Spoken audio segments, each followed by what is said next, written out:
The ship has a new commander.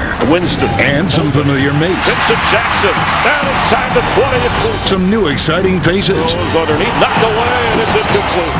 But it's a 53-man crew. Who will make the cut? And it's hit hard at the 25. Who will set sail? Doug Martin is going to have the touchdown mark. Who will seize the day?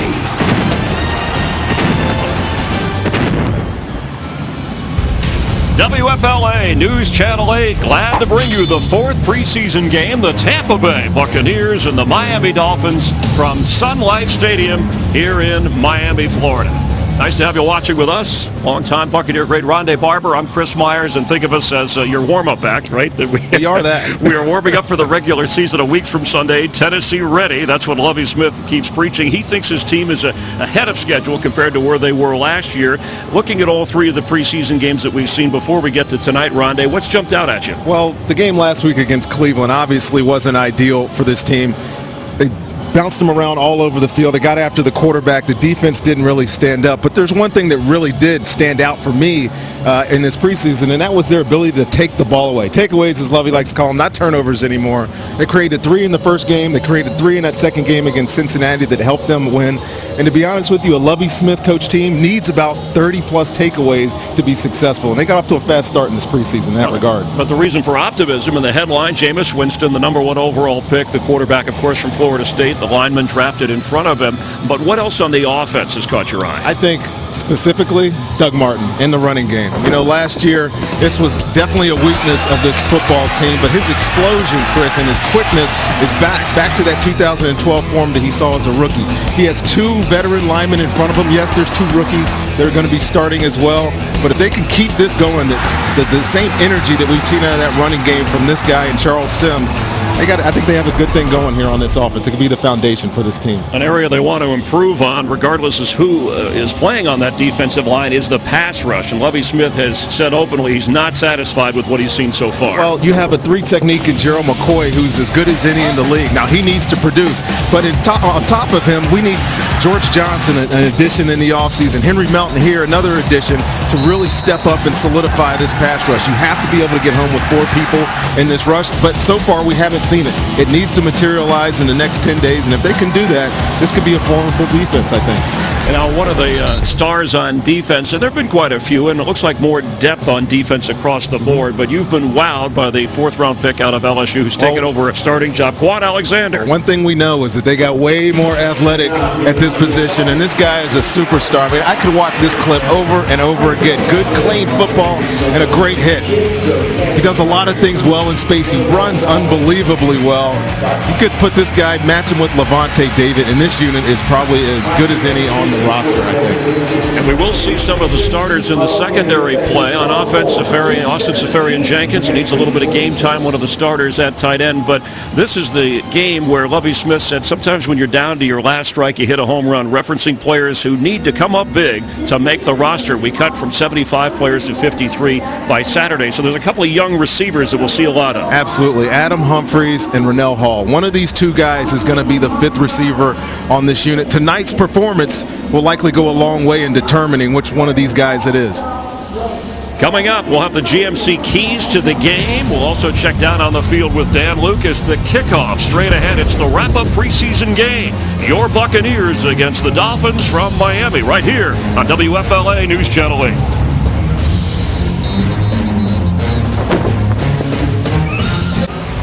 And here come your 2015 Tampa Bay Buccaneers as we welcome you back with Rondé Barber, Chris Myers. Time to take a look at the GMC keys to the game. GMC, we are professional grade. We talked about the players battling for a roster spot, so Rondé, think of it as maybe that last rest stop before the exit, which may be for some a career. That's exactly how you have to look at it. There's about 25 guys left on this roster whose decisions are going to be made tonight. It's your final audition.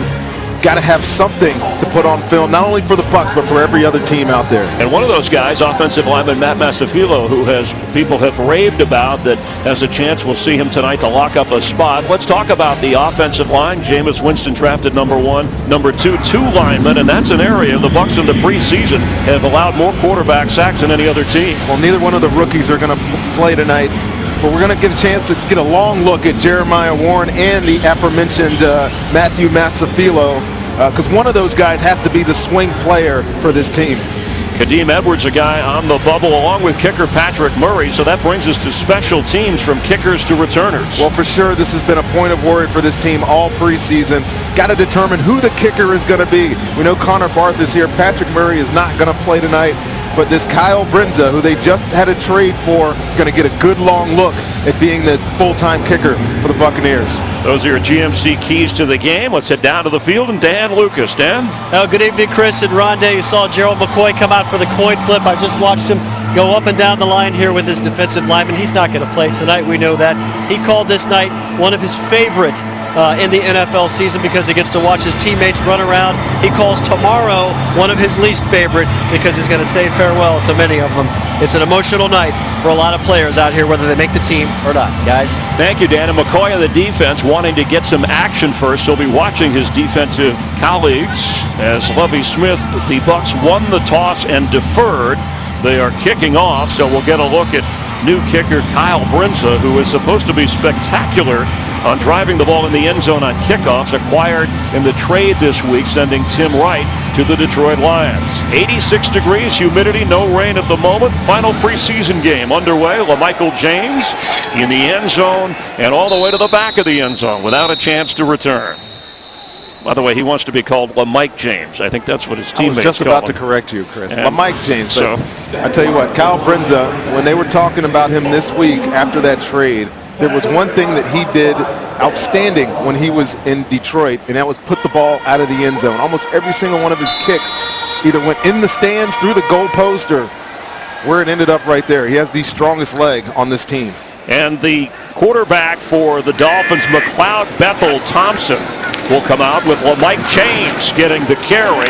Ryan Tannehill, the starter, who we will talk about, obviously getting a rest. Matt Moore has secured the backup job. Josh Freeman is still on this roster, the ex-Buccaneer, but just clinging to a spot. So let's take a look at the Suncoast Hyundai dealer starting lineups. Test drive the all-new 2015 Hyundai Sonata, the summer clearance sales event at your Suncoast Hyundai dealer. And of course, Pouncey from Florida, Mike Pouncey, will be ready opening day for the Dolphins as James carries again, bringing up a third down. And checking the lineup for the Buccaneers again in the secondary, we'll see some of the starters, but up front, Will Golston, who's had a terrific preseason, as we look at the Suncoast Hyundai dealers Buccaneers starting lineup. Bruce Carter is back in the middle for this game. You see everybody in the secondary. All the starters are in there tonight. They want to get one final look. They'll probably play about a series. Pass is incomplete, and it'll be fourth down. Devontae Parker, the #1 draft pick for the Dolphins, the rookie receiver from Louisville, was well covered by Alteron Werner, one of those starters in the secondary. Yeah, good throw, or bad throw here, but Alteron Werner, I had a chance to talk to him right before this game. He's like, I'm getting a series. Well, you almost had a pick in your one series there, Vern. Matt Darr is the punter, and back to return is Humphreys. And the free agent from Clemson works to get up around the 28-yard line.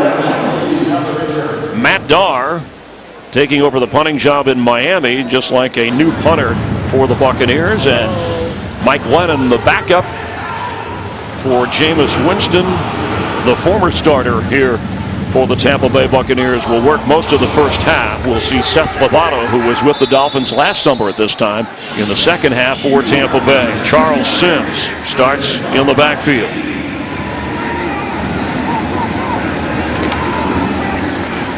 Sims with the carry. He's going to share time and back up Doug Martin, whom you raved about in the open. I think it's important, Chris, for not only this game, but every game, to really start with a running game. Charles Sims, who we all know his talent, the injuries last year hurt him. These two guys right there, Hall and Humphreys, are going to get a big look tonight at wide receiver again, but we're going to spend particular attention on the guard centers that are in this football game because they have a chance to make this football team.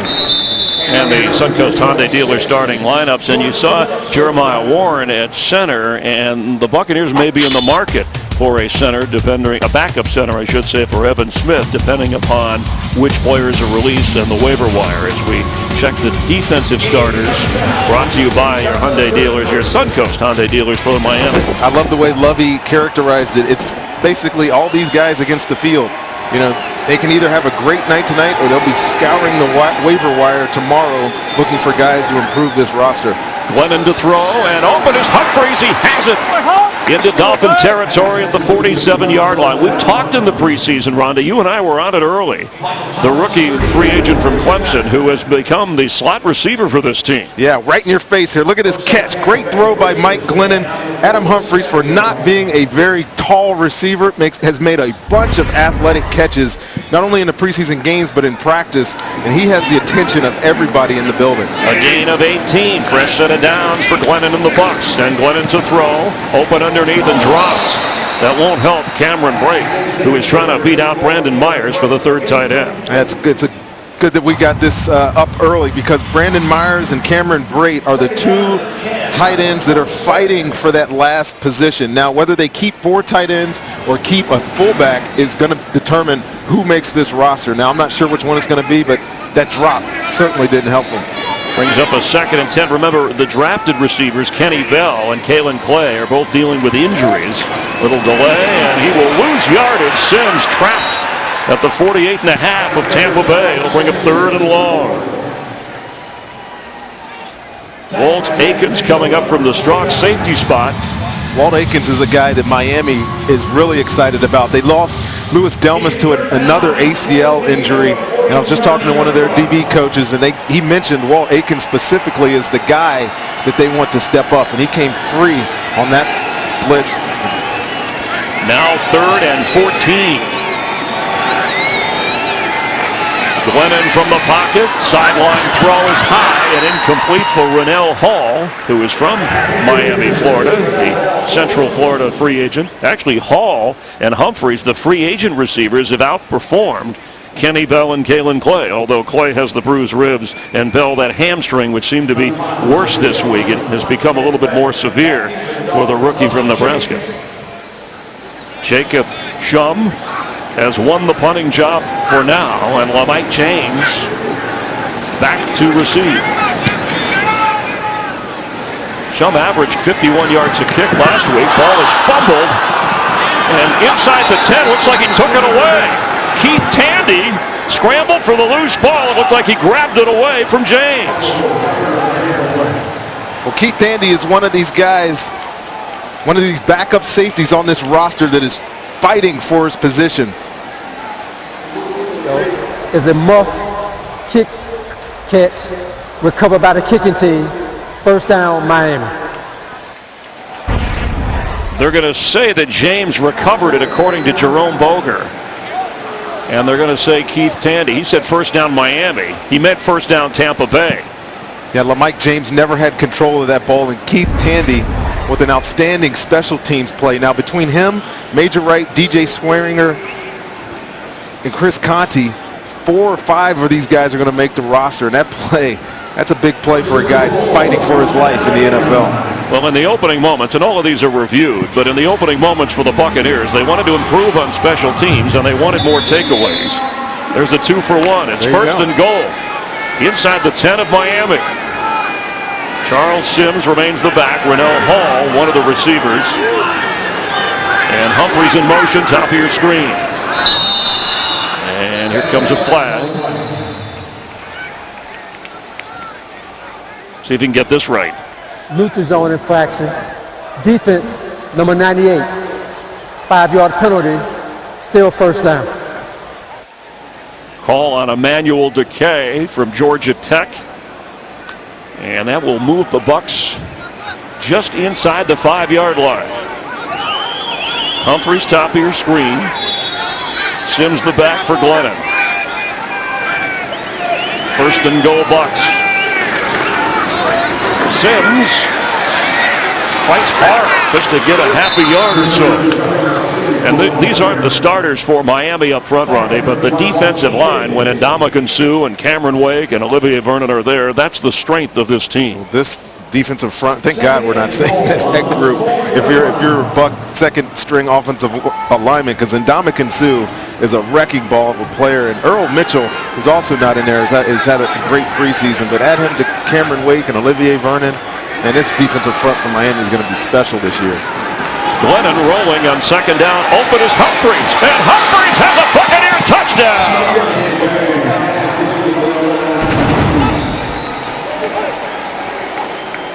On a night when Humphries needs to shine to lock up a roster spot, he comes out swinging. Just a simple little boot action here. He comes to the other side of the field, hides behind the line of scrimmage, and slips the defender into the flat. Really easy red zone touchdown for Tampa Bay. And Adam Humphries, you said, looking for that last spot, is off to a hot start here. Behind starters Mike Evans, Vincent Jackson, then Lewis Murphy and Russell Shepard. He's only 5'10" and a half and under 200 pounds. Kyle Brinza for the extra point. Remember, spotted from the 15 back at the 33. So the lengthier extra point, something Patrick Murray missed on that had the Buccaneers looking. And he delivers, and Tampa Bay delivers. The Bucs lead 7-0. That combination of Glenn and Humphries producing a quick touchdown here in Miami, and the Verizon Fios scoring drive. Get out of the pass, get Fios. That's how it finished. But Glennon was sharp. They had to overcome a penalty and a long third down there, but this is how it looked. Well, don't tell me this last preseason games mean nothing. This game means a lot to a guy like Adam Humphries. You know, it's hard to coach in games like this. But Lovey told us, and I absolutely believe this, when the scoreboard is on and they're keeping score, you want to win. So it's nice to get off to a fast start here for Tampa Bay. Humphries signed as a free agent after he was undrafted, not a targeted free agent, but he impressed the team at the post-draft tryout camp. Brinza kicking it deep to Christian Jones, who brings it out and is stopped just at the 20-yard line. That extra surge from the 19 may have gotten him up to the 20-yard line. Another deep kick by Kyle Brinza. So we're going to look at the Bucs on defense once again with a 7-0 advantage. Follow tropical systems, any weather issues throughout hurricane season with the free News Channel 8 and Storm Team 8 mobile apps. The mobile apps are free. Search WFLA on your app store. Storm Team 8 is on your side. And Keith Tandy, who came up with the muffed punt, which led to the touchdown in the secondary, battling for a safety spot, a starting safety spot with Major Wright and Chris Conte and DJ Swearinger. I think that competition is very open at this point. Today will go a long way. Bethel Thompson throwing and catching at the 30 for what appears to be a first down for Miami as he fell forward. Matt Hazel, second-year player from Coastal Carolina, drafted in the 6th round. Personal foul, roughing the passer. Defense, number 91. 15-yard penalty added to the end of the play. Automatic first down. Well, Lawrence Sidbury, who that penalty was on, is another guy that's trying to get into this rotation and make this football team as a defensive end. That's a big penalty. After a big throw, to throw the quarterback to the ground is really unnecessary. Tack on 15 after an 11-yard completion, so all the way up to the 46 of Miami. Mike Gillisley, one-time Florida Gator from DeLand, carries for Miami. Lamar Miller's their star runner, their starter, had a 1,000-yard season. Gillisley with Damian Williams and LaMike James in that backfield. Devontae Parker has checked in, the first-round draft pick, who the Dolphins hope will hook up with Ryan Tannehill quite a bit. They've also added Greg Jennings to this team, but he won't be playing tonight. Gillisley. Yeah, Devontae Parker's been fighting a foot injury for the Dolphins, but yeah, they got much better in the receiving core in the offseason. You mentioned Greg Jennings. They also got Kenny Stills from New Orleans, and you add that to this receiving core. And Jarvis Landry. Jarvis Landry, of course, but you add this to this receiving core, and Ryan Tannehill looks like he's got a bunch of options on that side of the ball. In his 4th season, Joe Philbin 8-8 the last 2 years. Bethel Thompson on target to Parker. That's near another Miami first down. McLeod Bethel Thompson, 27 years old, from Sacramento State, his 5th year in various camps, but he's never thrown an NFL pass. He was active with the 49ers and the Vikings in 2013, and it is a first down to the 32 of the Bucs. Gillisley, the back, touchdown inside the 28-yard line. Well, from up here, Chris, it looks like that front of the Bucs defensive line's getting pushed around a little bit on this series. Bunch of misdirection plays or plays right at you. None of them have stood up and made a play. Will Golston's in there right now. I'm looking for a big game out of him. He's had a great preseason. Love to see him get in the backfield here and create some havoc. On 2nd and 5. Catch made. First down for Miami. Matt Hazel again with the reception. Richard Matthews also part of that receiving core. They seem deep. He's had a good preseason for Miami. Matthews is actually, I think, pushed out. Kenny Stills is that 3rd wide receiver on that unit. You know, you bring in Devontae Parker, who we saw earlier with that catch against Mike Jenkins. Man, happy to be Matt Tannehill this regular season. Get all those guys playing. Gillisley down inside the 15. Major Wright from Miramar, Florida, not too far from where we are in the stadium, and an ex-Gator, former Chicago Bear, making the tackle. In fact, the Buccaneers close to signing, speaking of former Bears, Tim Jennings. Serious talks. He left without a contract, but they hope Lovie Smith hopes to add him. He would fit into the scheme, as they like to say. Chris Conti, a former Bear, as well, already part of this secondary. Gillisley down to the 10.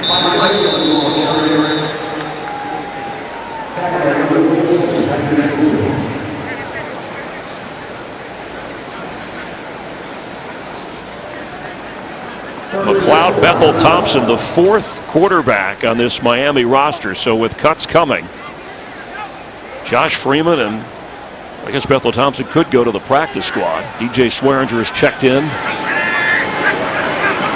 Jay Ajayi at running back. Knocked away. An excellent play by Alteron Verter on Kobe Hamilton.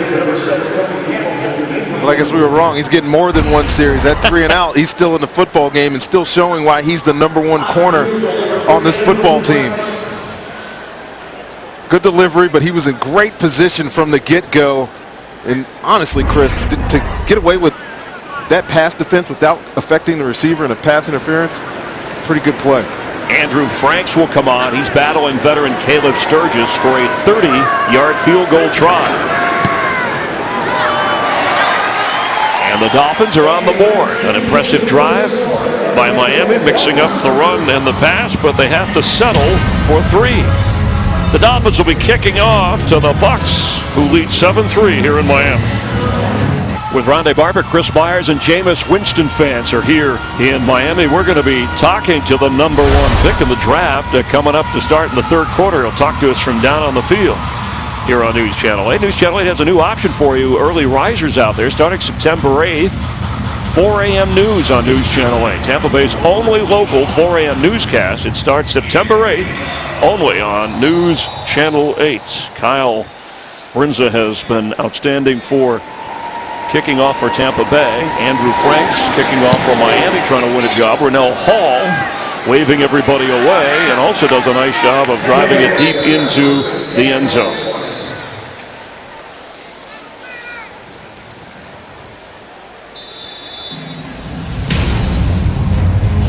The Bucs on offense from the 20-yard line in just a moment.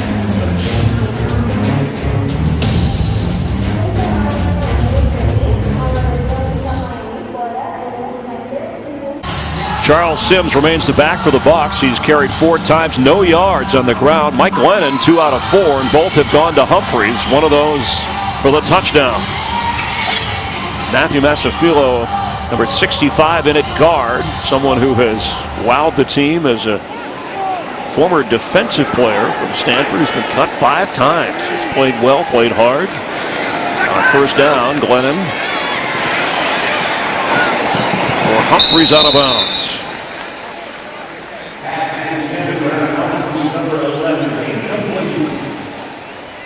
Mike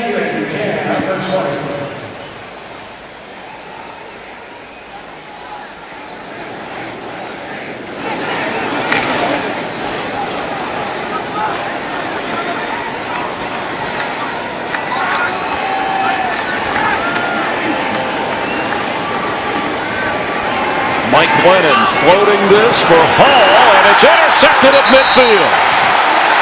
It's a Miami takeaway. The ball hung in the air, and Hall was trying to play defense against Will Davis, who comes up with a pick. This is a really good interception by Will Davis. Mike Glennon knows he's going to Rennell Hall all the way here and puts a nice ball out here. But I got to give credit to the defensive back when it's due, and he goes right in front of Hall and gets in there and makes that interception. Hall is actually the taller of the two, but as you know, having played, it's all about position. Oh, it's all about position, and that ball, like you said, did hang up in the air a little bit on Mike. A good play by them. That's the first preseason pick thrown by Glennon. Jay Ajayi from Boise State the back. Bethel Thompson throwing deep. There's a flag down at midfield. Came out right away after the snap of the ball.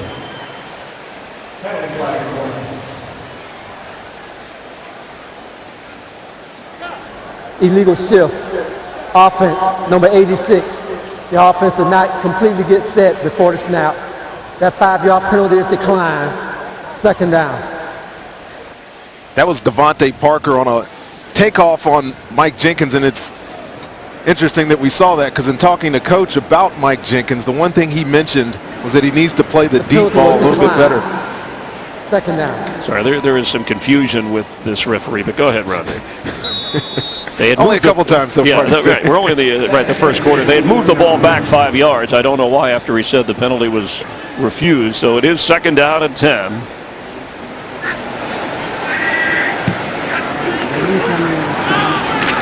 Ajayi has it, and a swarm of Buccaneers smother him back in Dolphin territory. To get back to that point, Devontae Parker, 6'3". We know him out of Louisville. One of the more impressive rookies coming into this year's class. And if we get that matchup a couple of times tonight, it'll be a good opportunity to check on how Jenkins is doing out there at corner. Great job there setting the corner of the defense, the edge of the defense, and turning that back to his help. Jason Williams from the linebacker spot. Another guy trying to make his roster. Bethel Thompson on the move, sideline throw. Christian Jones makes a lot out of that. Gets near the Tampa 40. Here comes a flag on the back end of the play.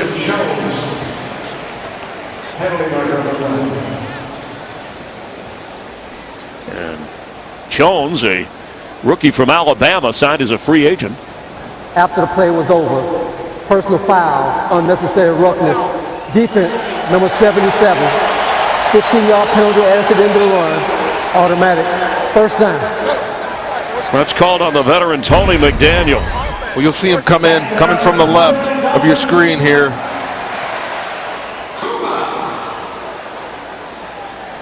Never really saw that. Really saw it. I mean, it was kind of towards the end of the play. I'm not sure where the penalty flag came from.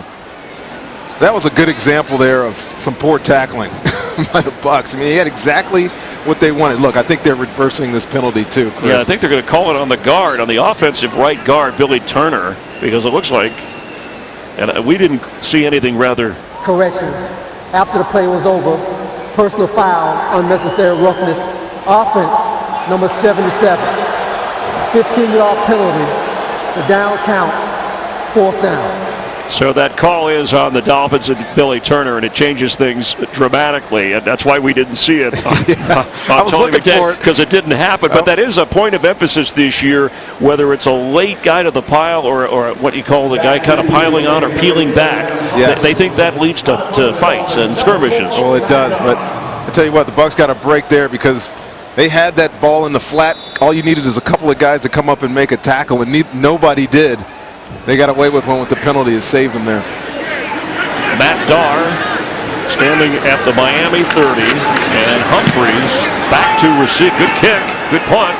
He'll let it go, and it goes out of bounds. Spotted at the 5. Terrific field position kick by Miami's punter Matt Darr, and the Buccaneers will start in a hole, but they lead 7-3 here in Miami. A good scene in South Florida. Closed captioning brought to you by Jenkins Nissan in Lakeland. Visit JenkinsNissan.com, the largest volume Nissan dealer in the U.S., where the deals are real. From the 5-yard line, Glennon got the start and has gone so far all the way with Jameis Winston watching. That ankle, by the way, from Jameis, it's fine. He has not missed a practice since he was drafted. Although it looked like he was limping last week in the third preseason game. Sims, the running back. Glennon from his end zone. Pass is low. Still catchable, though. Rennell Hall couldn't hang on. Well, that's at least 3 targets to Rennell Hall, and he hasn't come down with the reception yet. And I know of these 2 guys, Humphries has had 2 great catches and a touchdown, and Rennell Hall, who I thought struggled a little bit last week catching the ball as well, has yet to do anything on this offense yet. He did show some flashes in the return game, but obviously he's going to have to do more. A big night for him, according to the coaching staff. Sims tries to put a move on and is shoved back. He'll maybe lose a half a yard. Anthony Johnson from LSU making the tackle. This Dolphin defense with Ndamukong Suh signing a 6-year, $114 million contract from the Lions, joining Miami. What's in your wallet? Not $114 million. But Anthony Johnson, yes, is the draft pick. C.J. Mosley followed Ndamukong Suh over here from Detroit as well. So that interior defensive line for these Dolphins is very, very impressive. On 3rd down, Glennon. Pressure coming, he's on the move and dumps it off. It'll be short of the first down, just across the 5-yard line to Cameron Blake. And Walt Aikens came in from the safety spot to put pressure on Glennon in the end zone. Forced to punt, Jacob Shum will be standing in his own end zone for Tampa Bay with LaMike James ready to return for Miami. Good chance to evaluate some of the special teams play here for the Bucs. Last week, we know against Cleveland, they gave up the return out of a backed up situation. See how they do here. James watches it bounce and waves everybody off. So with the roll, it'll go down to about the 47. There's a flag down as well back inside the 10 of the Bucs.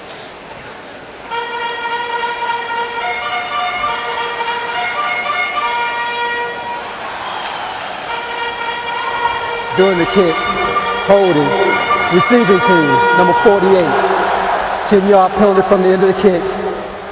First down.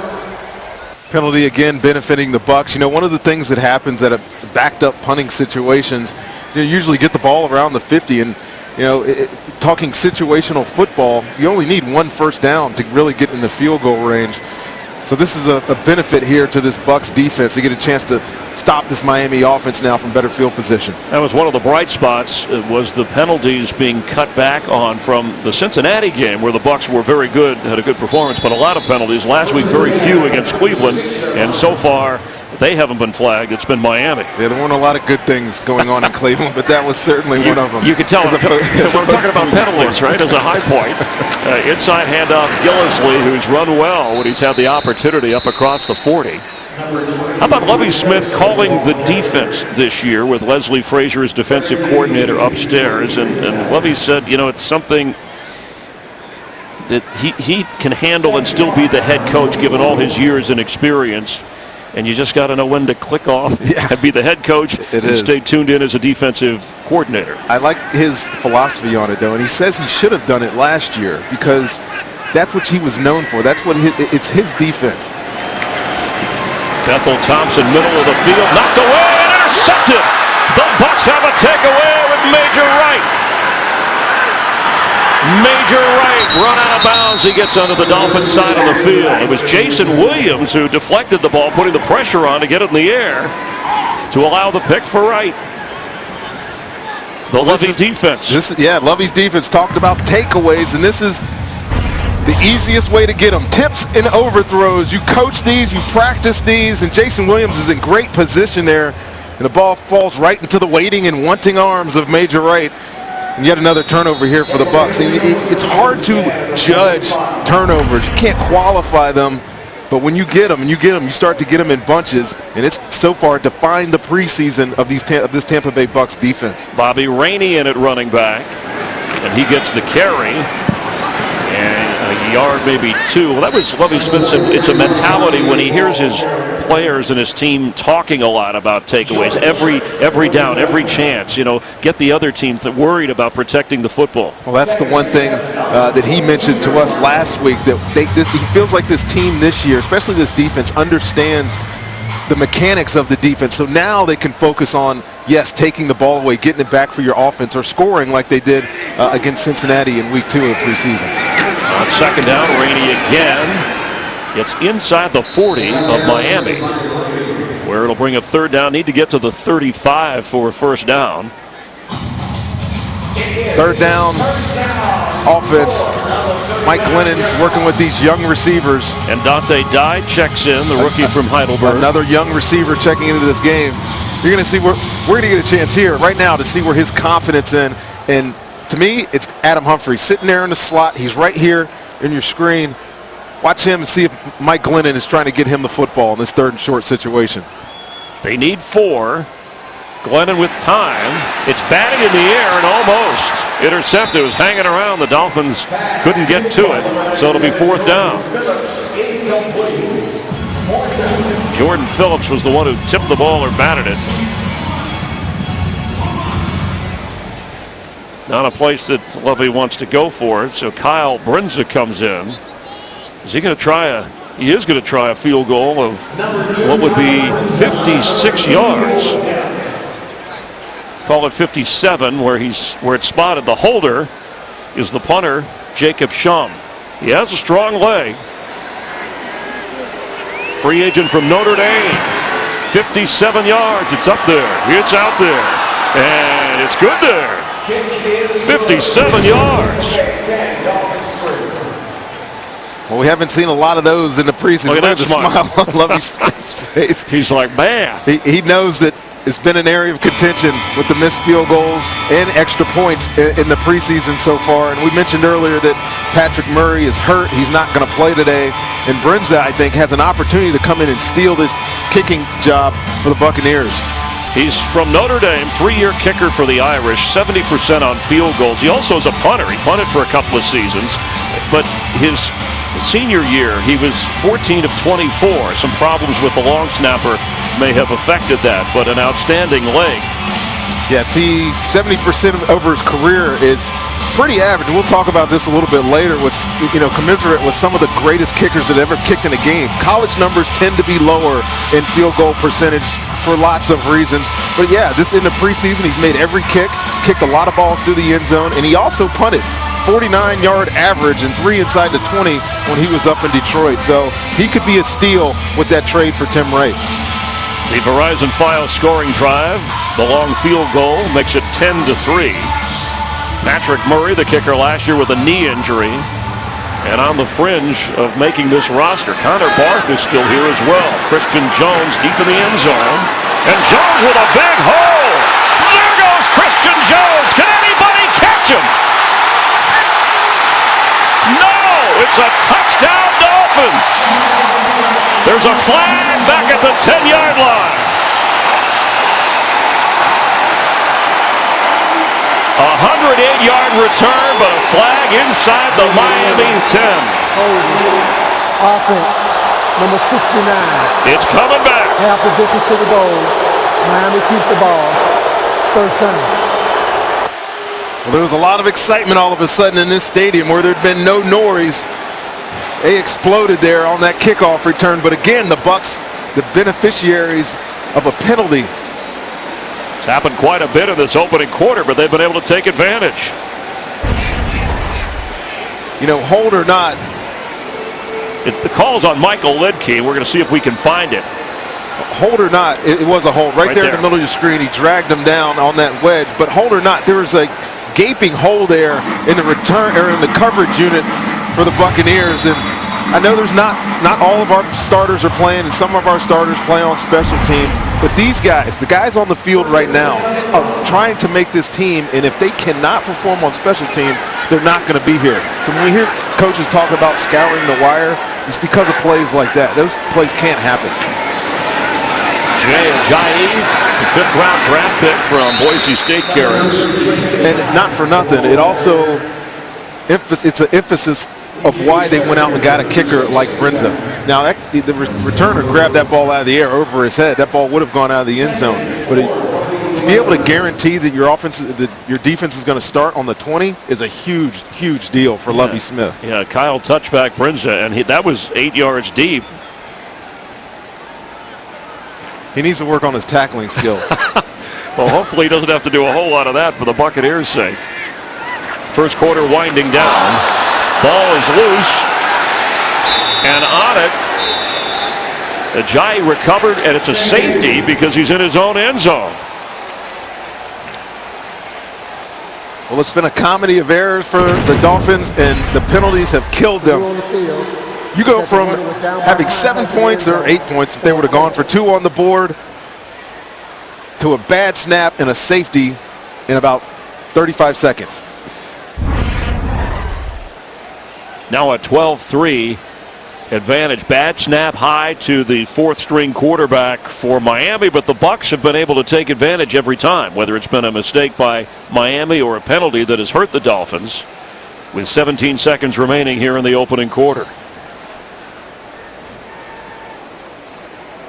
Both teams come into this final preseason game with a win and 2 losses. For Miami, they started with a loss at Chicago and Carolina before defeating the Falcons here last week. And, of course, the Bucs on the road at Minnesota, a loss home with the Bengals, a win, and then the loss to Cleveland at Raymond James last week, where they will be on opening Sunday against the Tennessee Titans.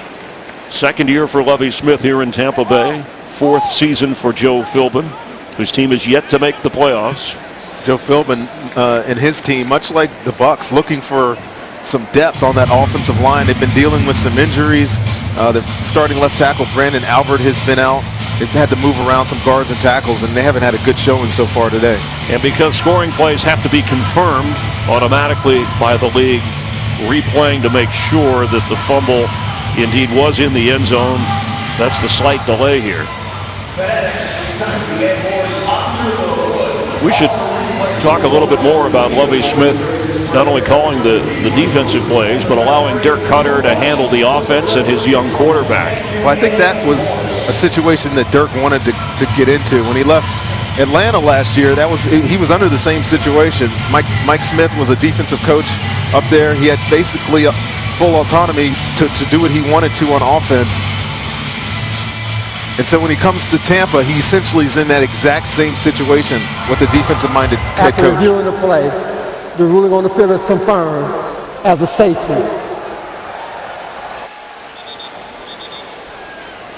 To get back to that point, and Dirk Cutter, he's an innovator on offense, and he's had some great players that he's been able to coach. You don't want to look at really what he did in Atlanta. For me, you want to go back and look at what he did in Jacksonville, his first couple of years as offensive coordinator. And that's when he was really proficient at running the football. And then you look at when he had a rookie quarterback in 2011 with Blaine Gabbert, he again was a running type coordinator. And I think that's what we're going to see a lot of this year for the Buccaneers. After the safety, the punt kick, that's Humphreys, who is tackled just inside the 30-yard line. And that's where the Bucs will take over with 10 seconds remaining here in the opening quarter. We've talked about the influence on Humphreys, who came in as someone who would get a lot of action, not only because of his play at the slot receiver, but Dirk Cutter likes his position when you put the big angular guys of Vincent Jackson and Mike Evans out there, along with Safarian Jenkins, whom we have not seen a lot of in the preseason. Rainey carries. And And that'll bring an end to the opening quarter on the famous Tate scoreboard. The Bucs, with that safety, now lead the Dolphins 12-3. Famous Tate serving Tampa Bay with great deals on appliances and bedding since 1954. Glad you're watching from South Florida. There's Jameis Winston. He's going to talk with Rondé and I to start the third quarter down on the field, get his thoughts about opening Sunday at Raymond James against that Titans team. Here comes a flag opening the second quarter. Joe Philbin is going to slam his headsets on the ground here soon. Neutral zone infraction. Defense, number 58. 5-yard penalty. Still second down. Let's check the first quarter statistics brought to you by your local Southern Ford dealers. Yeah, nothing spectacular there, but the turnovers make a difference in every single football game. The single most determining factor of winning and losing in the NFL is your turnover margin. We're dominating that aspect today. Here is Glennon. Humphreys with a first down up across the 45. That penalty was on Chris McCain of Miami. What was not on those statistics, well, the penalties, 5 on the Miami team. Penalties hurt, but turnovers hurt even more. To keep Tandy, the tip, the interception. Then, of course, the missed snap that leads to a safety, all providing scoring opportunities for the Tampa Bay Buccaneers tonight. It's a winning method. It's hard to count on them, Chris. It's impossible to count on them. But when they do, you have to take advantage of it, and they've done it tonight. Bobby Rainey with nowhere to go, and excellent defensive play as he's thrown down by Zach Vigil. What they haven't taken advantage of is a running game tonight. They've been getting pushed off the ball by that defensive front. You know, the guys that we want to focus in on today are Jeremiah Warren and Matthew Masafilo. Kadeem Edwards is starting at guard. None of them has performed up to snuff so far in this game. Edwards and Gilkey on the bubble. Fringe making the roster. On 2nd and 12. Rainey is the back. Glennon. Open. Humphreys. Inside the 30 of Miami. That connection looks crisp. Is it too early to give this guy a jersey? Well, let's just say he's made. You to say he's made the team? I'm going to ask you. In fact, Jason Light's going to be with us in the second half. The general manager. Maybe he'll commit. Good pocket there for the quarterback, but look at the throw. And the catch was even more spectacular. He finds a way to finds an area in the middle of that zone. And one thing that we do know about Humphreys, Adam Humphreys, is that when they've needed a play all preseason, when he's been in there, he's the one that's making it. It's either him. Rainey carries after the 27-yard completion to Humphreys. It's been either him or Vincent Jackson who have come out and made big plays in the passing game this preseason. He's showing it again tonight. And Humphreys, you know, we've mentioned this in the preseason for those that may be watching, if we sound repetitive. He caught 127 passes at Clemson in his career, but he played with guys like DeAndre Hopkins and Martavius Bryant, Sammy Watkins. You know, they all went high, and those are players on teams in the NFL that are the lead receivers as Rainey carries again. So you can see why Humphreys maybe got overlooked, but the Bucs didn't overlook him. Well, I love stories like his. Comes in, nothing spectacular about him. You stand next to him, you probably wouldn't know that he plays professional football now. But he comes in, a tryout guy. You know, we mentioned that earlier. Comes in and impresses so much that they give him an opportunity in the preseason. And since he's been here, all he's done is impress the people that are making decisions. And so has Bobby Rainey. He's got the ground game going, Ronnie, with a first down carry right here. And I know he's Mr. Reliable on the return game until somebody beats him out, but he's an important back in this offense. We were giving the offensive line a little bit of flack there about 3 or 4 minutes ago, but since then, you know, they've been opening up some holes for Bobby Rainey. You know, Bobby Rainey, we know what he is as a runner. And when he had his opportunity, he was a special back. The one guy, actually, that even Dirk Cutter said when he was in Atlanta, that their defensive coaches, he was the only guy they were worried about on our offense. Rainey gets the carry again. This time the Dolphins keep him from gaining much yardage. Chris McCain with the tackle.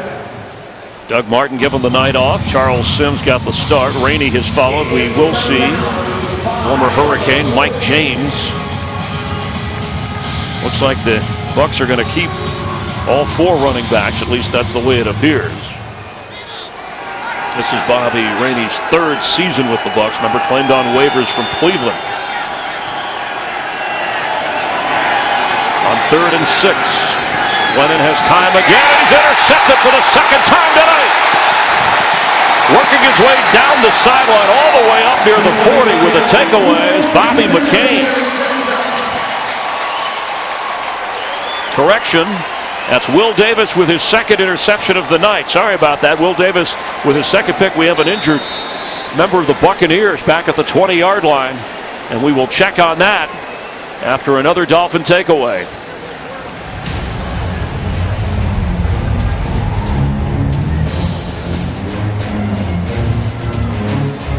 Here's on that interception return by Will Davis. And it is Garrett Gilkey.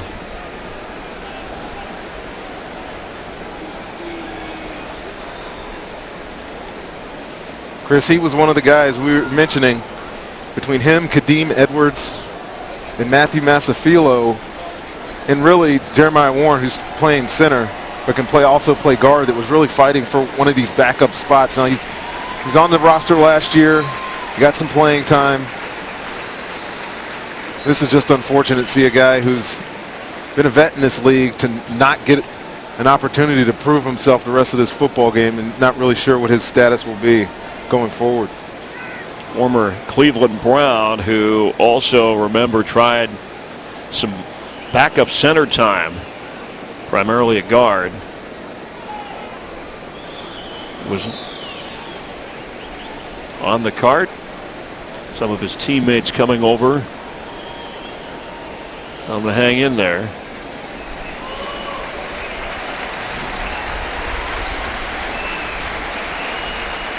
And the fans here appreciating the effort of all of these players fighting for jobs.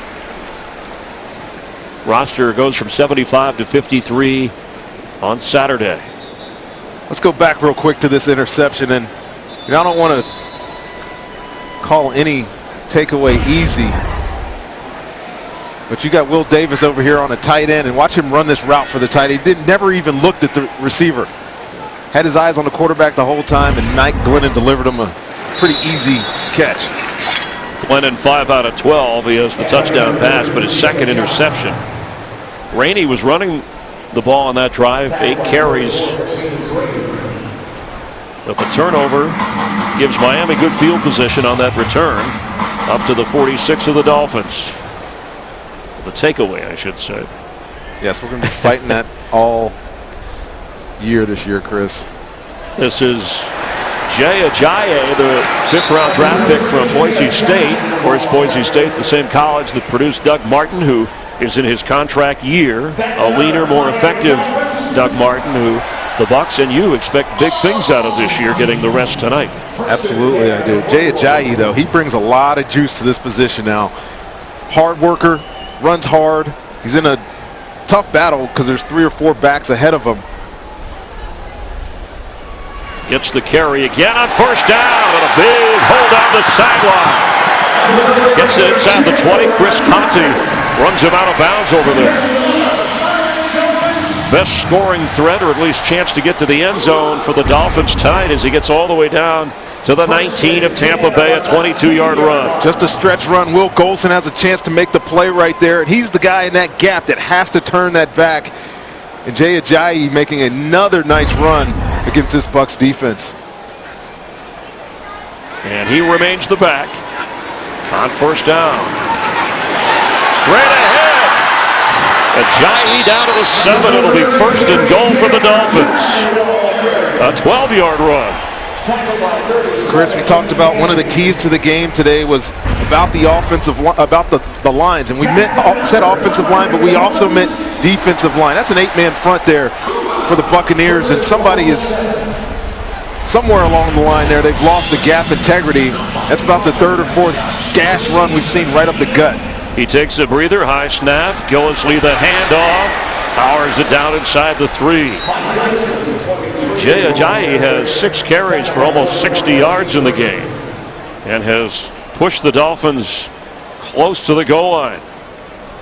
Second and goal to go on the 3. It'll be second and goal under 8.5 minutes before the half. All the Dolphins have is a field goal. Joe Philbin's team suffering a safety.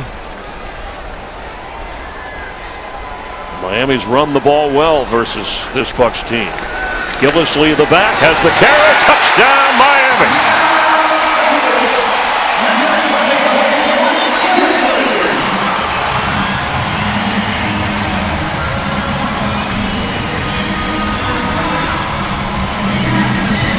Basic belly weak. You see the belly strong, I'm sorry. Cut back. Larry English has to be flat there down the line of scrimmage to take away that cutback lane. And Gillislee goes in basically untouched for the touchdown. Just, again, a couple of areas. The gap integrity, the doing your job aspect of this defensive front so far in the running game has not shown itself today. Andrew Franks, who has the field goal, has the extra point. And Miami's within 2.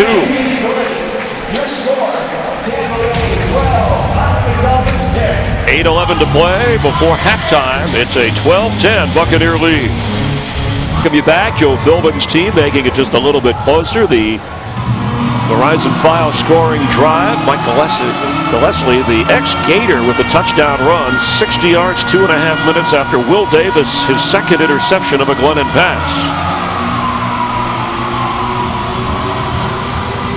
And Frank's ready to kick off. Your official Bucs station has 30 minutes of nonstop Buccaneer action every Sunday night at 11:30. You can watch Bucs Bonus tomorrow night at 11:30 on News Channel 8. Dan Lucas, who's down on the field. We'll hear from him at halftime. The Toyota halftime report.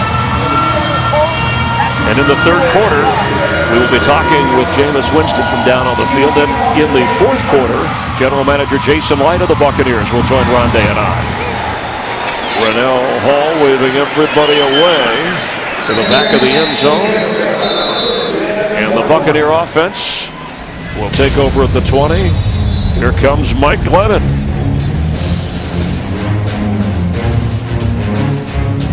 With a left knee injury that you saw earlier. Join your Buccaneers at the launch of Red, an all-new Buccaneer women's movement, Thursday, September 10th from 6 to 9 at Raymond James.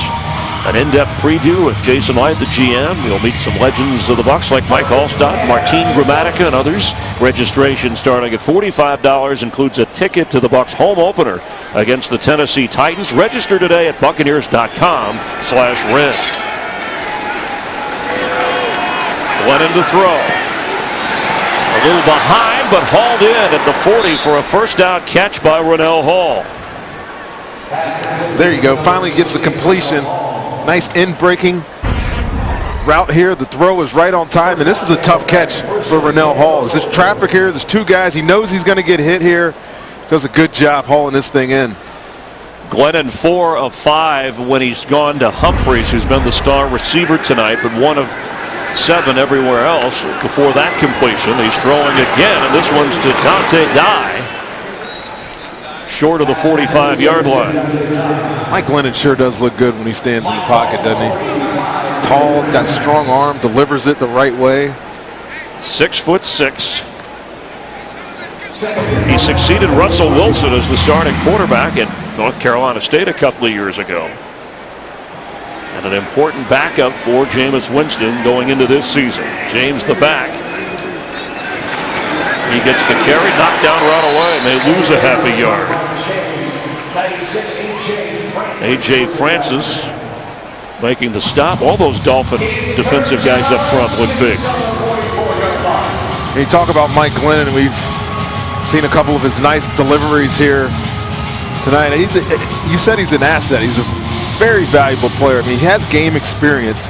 We know that this is Jameis's team now, but I like what I see out of him. He just continues to raise his value for me, not only for this year, but for years to come. He'll be a starter in this league at some point.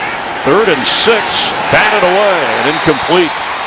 Looked like he was trying to go in the area of his tight end break, but good defense up front. Well, I like the way that Glennon has been very professional about what went on last year and the drafting of a #1 quarterback. You don't read or hear about him complaining or whining. I saw him at the team hotel last night getting dinner with his offensive lineman, and very much a team guy, and has been positive with Jameis Winston in the meeting rooms, as they like to say, in the quarterback room.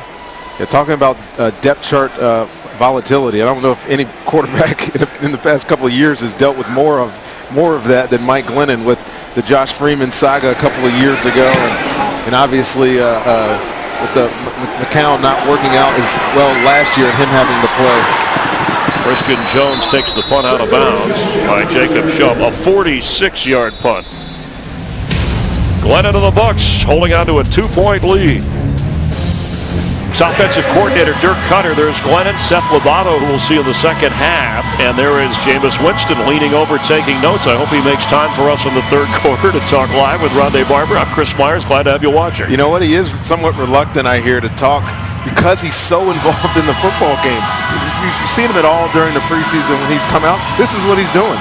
He is over his offensive coordinator's ear. He's always communicating with whatever quarterback is in the game. I mean, he's got unbelievable study habits and a passion for football. So we're going to ask him about that here in a little bit in the third quarter. Gillis-Leo has the touchdown run for the Dolphins carries. I want to ask, as Winston, the coaching staff, said how much he enjoys, even on a day off, it is off. I'm looking at video and breaking things down, and I want to see exactly what he's looking for.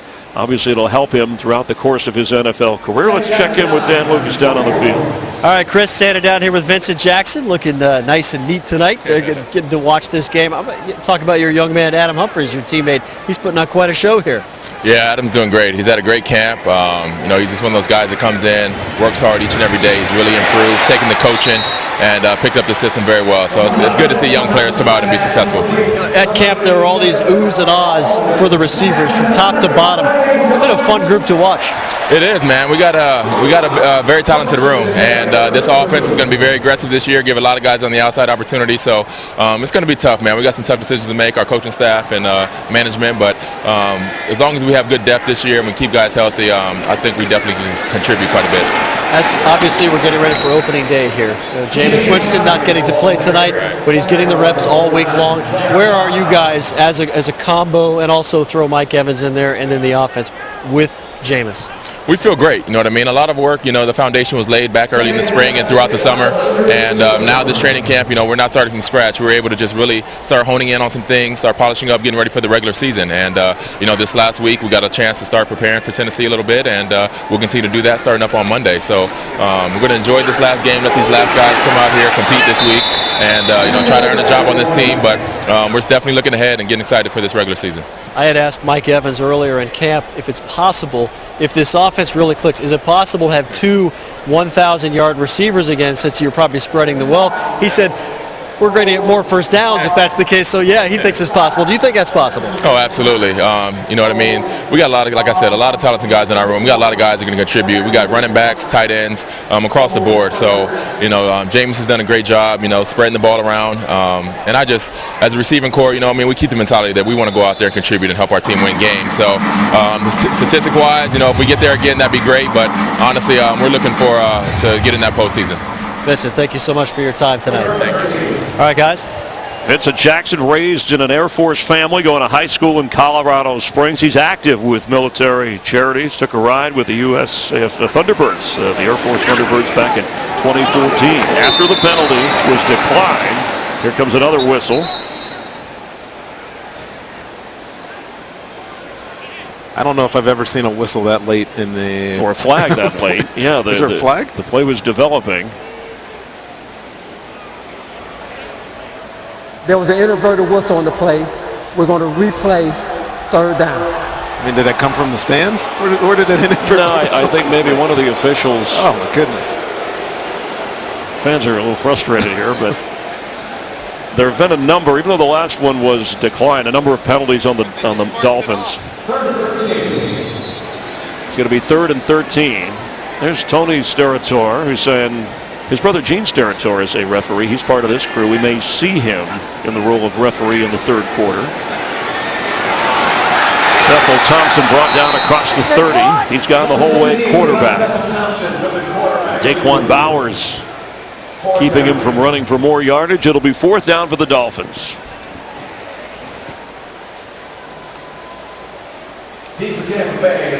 Talk about players getting ready for the regular season by this 4th preseason game. The officiating crews are trying to make sure they're ready as well. Matt Matt Darr back to punt. And it's Adam Humphries again to return. He's been the leading receiver for Tampa Bay tonight.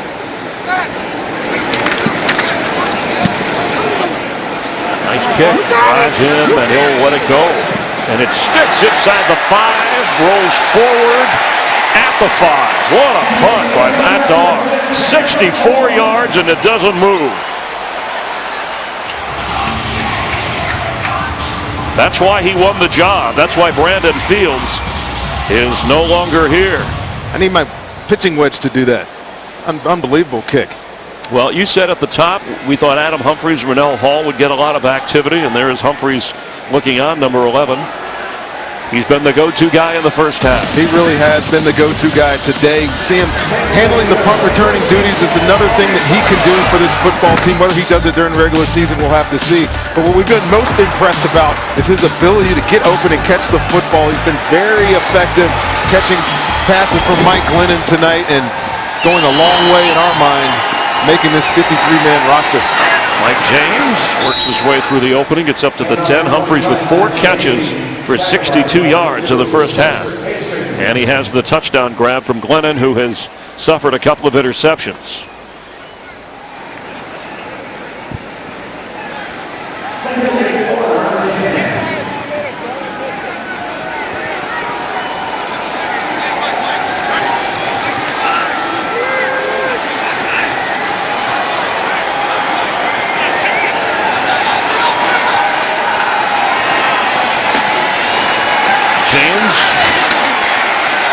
Bring a third down, need to get up to the 14, I'm sorry, for a first down. So it's third down. They're going to need about 4 as we near the 2-minute warning.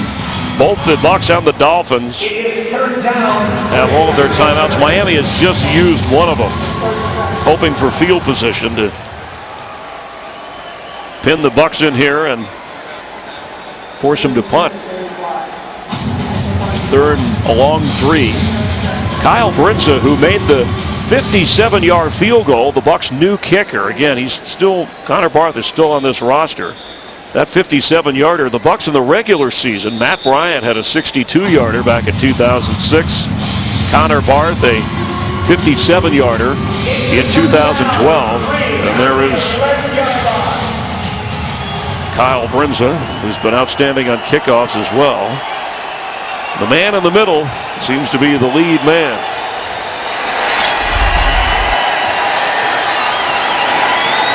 Glennon's pass is caught for a first down and knocked down at the 25 is Rennell Hall.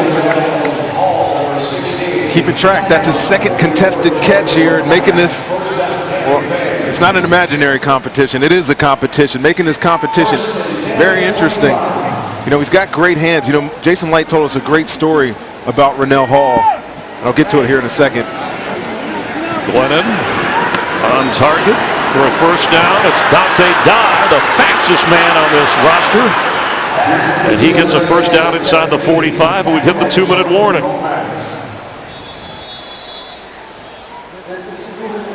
Bucs have all 3 of their timeouts. They're in Dolphin territory, protecting a 2-point lead. You're watching the Buccaneers on WFLA News Channel 8. Keith Kate, Jennifer Lee, and Chief Meteorologist Steve Jervey are on your side. Weeknights at 11 p.m. on News Channel 8. Watch Tampa Bay's #1 11 p.m. news each weeknight on News Channel 8. Jameis Winston taking notes, saying they're on #1 at 11. They're on at 4 a.m. When I'm watching video or film, if I take a break, I'll tune in. Batted away and almost intercepted. Glennon's already thrown 2 today. Chris McCain, the linebacker from California, batted that one away. Chris McCain is an interesting prospect. He's huge for an outside linebacker in this defense, in a 4-3 defense. Not a rush end, playing linebacker at 6'5", 245. Is very, very, very interesting prospect for the Miami Dolphins. Got to find ways to get him on the field. Charles Sims is back in at running back. Glennon opened his hole and hit so hard the helmet came off, but he held onto the football.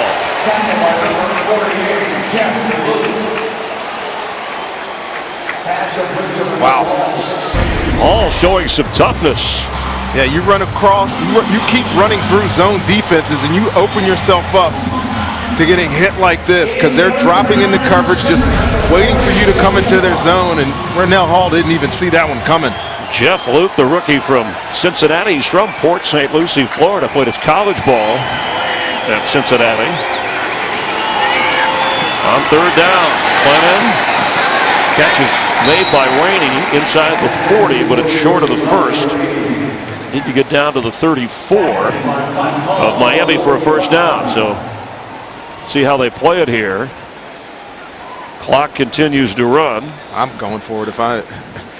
this point in the game, why not? Or give Kyle Brinza another chance for a long either that field or they goal. may be, yes, using this opportunity to get another look at either Kyle Brinza or Connor Barth here in the kicking game. You know, we had our meeting with Lovie Smith. We get to talk to him, no cameras, nothing recording, and he was as upbeat and as positive as I've seen him in more than a year. I think he feels good about where this team is, and you know, as opposed to last year. Timeout for the Bucs. Yes, as opposed to last year, you know, when there was so many unknowns going into the first game of the year, there's a more comfortable feeling in the building that they have going the direction that they want to go in, especially on the defensive side of the ball. Well, obviously, there's questions on the offensive side with the young players. 3 rookies are likely to start on that side of the ball, but as opposed to last year, in your first year, he's definitely in a better place. So this will be a 55-yarder. He made from 57. Kyle Brinza, who was born with a club foot, endured multiple surgeries in elementary school, kicked for Notre Dame, and now trying to make it with the Bucs.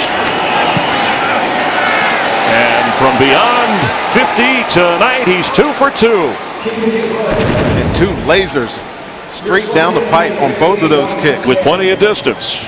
We know he's got the leg. I was watching some film of him from Detroit, and I saw him take a 2-step approach on a kickoff and get it all the way to the middle of the end zone. So leg strength is not a problem. We talked a little bit about his accuracy in college, but I think they have a feeling, Chris. It's something he can work on with that strong of a leg. Put in enough reps and take away some of the variables in college that you mentioned with the bad snapper, the wider hash marks that make the angles a little bit tougher in the fields. I mean, I think eliminate some of those variables in pro football, and he could be a very effective kicker. Well, and he can handle pressure. His last field goal at Notre Dame beat LSU in the Music City Bowl. He had a game with 5 field goals in the previous year's Pinstripe Bowl that was against Rutgers. And picked up in a trade Monday for tight end Tim Wright. I mean, he played at Notre Dame. How many games of his were on TV? Like every single one of them. Used to the limelight. Yeah, the pressure will not be a factor for this kid if he does indeed become the kicker for the Buccaneers this season. I think we're making it sound like Kyle Brinza has a slam dunk on the kicking competition. The Verizon Fios scoring drive. Get out of the basket, Fios, and Brinza good from 55 after making from 57 earlier. And look at how deep he kicks the ball. DeMar Altman on the return.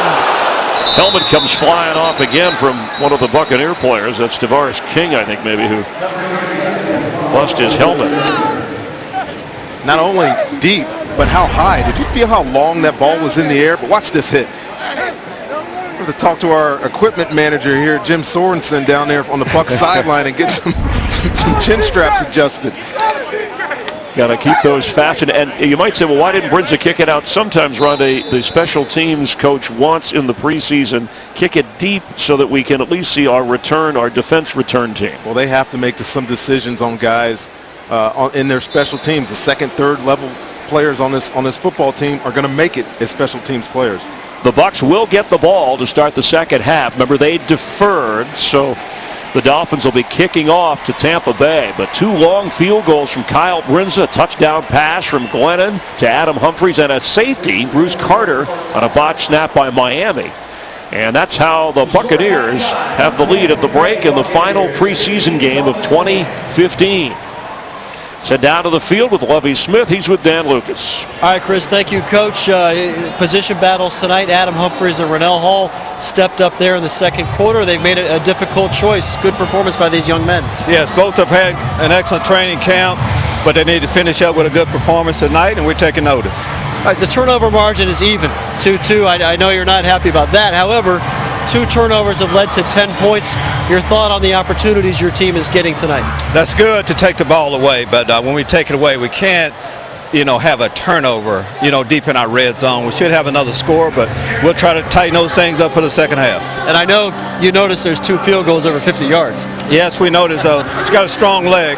It's good to see him do that. All right, Coach, thank you very much. All right, Chris? Oh, yes, we noticed that. We'll talk to General Manager Jason Light in the second half. Now, they were able to acquire Kyle Brinza with the big leg. And Rondé and I will be talking with Jameis Winston in the third quarter. Coming up, the Toyota halftime report, then more football with the Buccaneers and the Dolphins from Miami on WFLA. Getting ready for the second half, a look at Miami.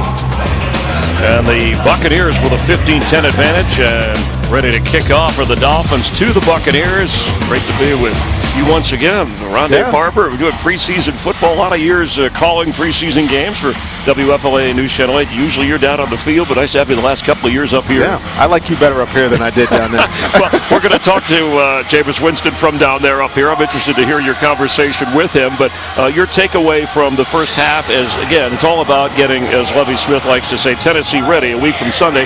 Some important performances. Humphreys emerging. Yeah, absolutely. Humphreys and Rennell Hall, really. They both kind of shown me a little bit today, but this first half has been exclusively about turnovers. Takeaways from the defense, the 2 that set up points for us, and the 2 interceptions by Mike Glennon that you heard Lovie Smith talk about can't happen, especially when you're in the red zone going in for a score. Dolphins kicking off to start the third quarter, and Rennell Hall will watch it bounce through the back of the end zone. A little bit of the irony here. The Miami Dolphins, their 50-year anniversary, their very first training camp was in St. Petersburg on the beach. Yes, and they put some grass over the beach area, but after some practicing within about a week or 10 days, the shells started to break through, and it started to cause problems, and so they had to move it to an area high school.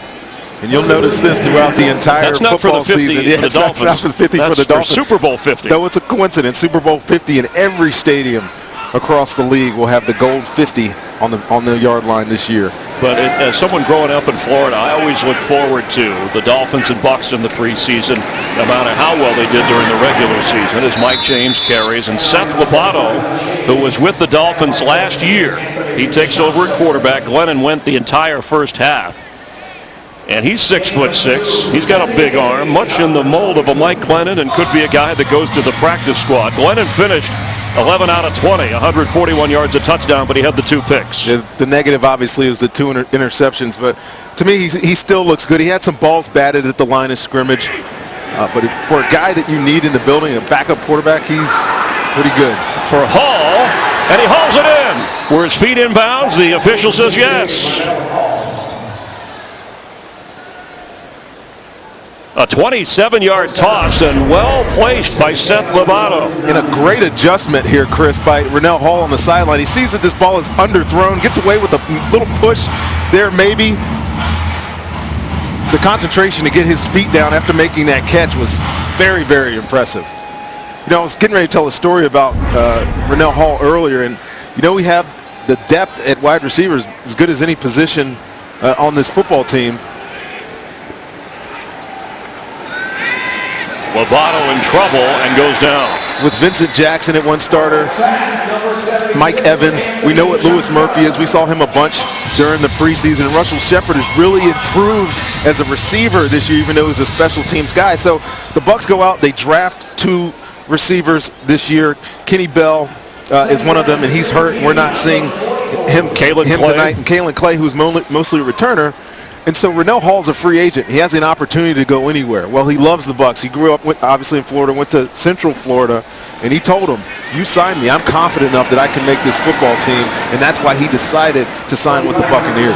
Mike James carries near that 50, and you'll see that, as you said, for the Super Bowl, which will be in the Bay Area, Northern California, not the Tampa-St. Pete Bay Area. It'll bring up third down. And there's a chance for his practice squad, but you figure behind Vincent Jackson, Mike Evans, Louis Murphy, and Russell Shepard, then what? Well, they've all done themselves favors tonight. Some good tough catches by both of those guys. Knew it was going to be a focus of the night, and we've seen it so far. Jordan Phillips applying the pressure, and it'll bring up 4th down. The punting has been pretty good tonight from Jacob Shum. The job handed to him after he averaged 51 yards a kick on 4 punts. Michael Kanan since released, the veteran who did punting and kickoff chores for the Tampa Bay Buccaneers. Deep for the Dolphins, Damar Altman, 87. Damar Altman back to return if he gets the chance, standing at the 10. A high kick, well placed. No fair catch by Altman, who's tripped up and knocked down at the 16. The Bucs on defense protecting a 5-point lead here in the 3rd quarter in Miami.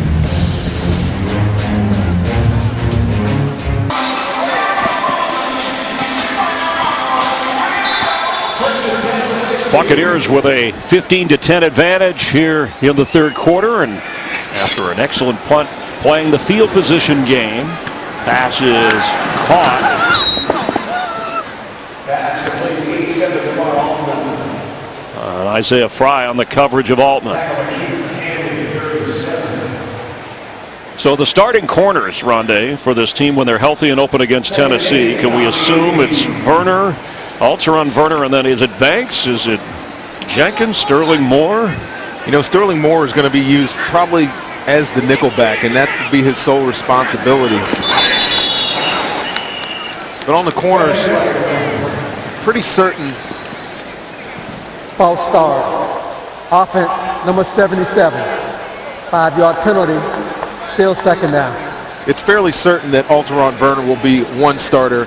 Jonathan Banks, who we've mentioned numerous times on these broadcasts, has been in a battle with whoever else is playing a corner. Jenkins. The X factor in this could be if Tim Jennings indeed signs with the Bucs in the next couple of days. Pass is caught by Jay Ajayi.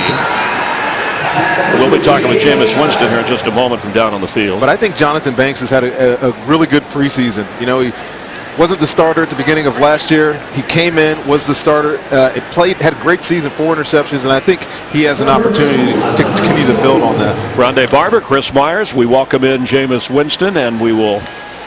Hey, Jameis, how you doing? How you doing? I know you're focusing on the game. We won't hold you long. You're not on offense. You can take a breather. Let me ask you, since everybody else has graded your preseason performance, as this throw on 3rd down to a wide open Jay Ajayi, and he's run out of bounds.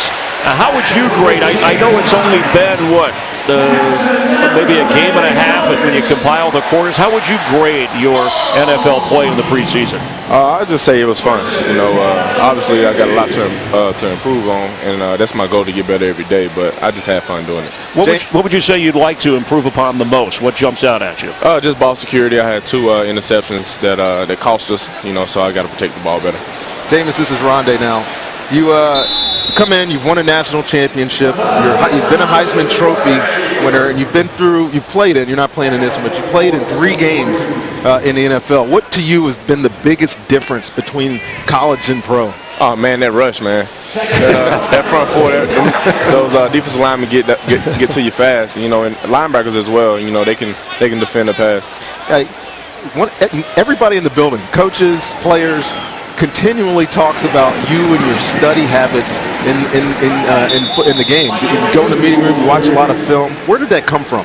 Man, I just love this game of football, you know, and everyone talks about developing a routine, developing a time when you get there and a time when you leave, and I just love football, so I'm just trying to do everything I possibly can to make me better. They don't kick you out of the building anytime? No, they don't kick me out. Your coaches say you love watching video and film, Jameis. What are you looking for the most, or what do you enjoy most about it? Well, it's football. You know, anytime I just get I don't watch TV a lot, but when I do, I'm watching other teams, other opponents, you know, trying to get the upper hand on them. So last week, we all know what happened. You got blitzed a bunch. Tell me what you could take out of that game, that performance by you and your offense that you can use next week when you guys play Tennessee. Well, you know, I can take a lot from it, because now it can help me out with my protection calls. You know, I gotta protect myself, you know, and I gotta set my offensive line up in a good situation. so we can be able to move the ball up and down the field. Here you go. Last question for me, Jameis. There's always somewhat of a fraternity between rookies on the football team, and two of your guys in your draft class, they're both free agents, are here having a good game tonight. Talk a little bit about Adam Humphries and Rennell Hall and what they've done so far this preseason. Those guys are amazing. You know, when you think about Adam's and Rennell's work ethic, and Adam is always in the building, as I am, and, you know, just trying to find ways to get open. You know, that's one thing that they do great is get open.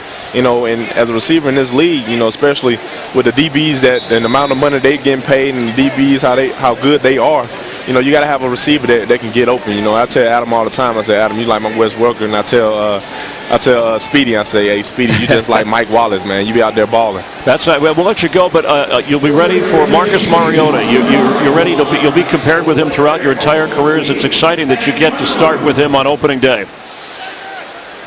You know, I'm just ready to play against the Titans, man. Get this show on the road so we can win some football games here at Tampa Bay.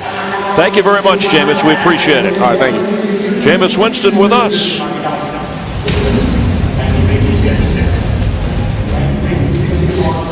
Appreciate Jameis Winston chatting with us here as McLeod Bethel Thompson has been impressive this entire drive for Miami. That's the most I've heard Jameis talk in a long time. He even messed up our commercial break there. Well, it was nice of him to give us time because you could see, even when he was chatting, even when the offense of the Bucs wasn't on the field, he's watching the scoreboard, he's looking at certain defenses, and wish him a lot of luck. Yeah, he's forever engaged. You got to appreciate that about a young football player. Seems to be handling the responsibility of a #1 overall pick rather well. So far, so good. Offense, number 60. 5-yard penalty, still second down. There's a few things that he can learn in the first part of this season, I think, that'll help him. And, you know, having some difficulties is not necessarily a bad thing all the time. When he finally learned some patience and really taking his time to find the right calls versus blitzing type teams, and that game last week against Cleveland will only help him in that regard. Bethel Thompson's throw caught.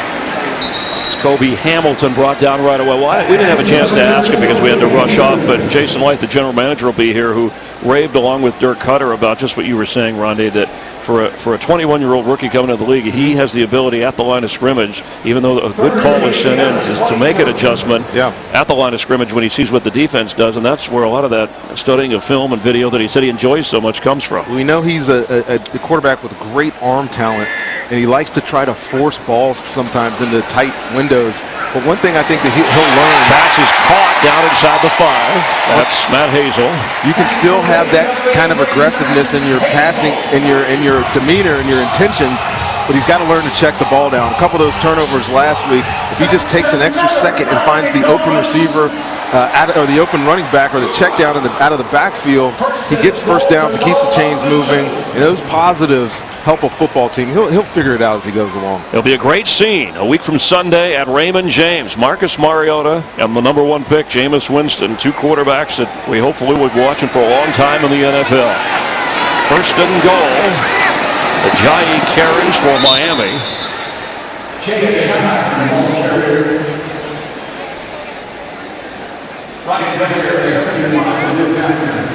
And the Dolphins with a chance to take the lead.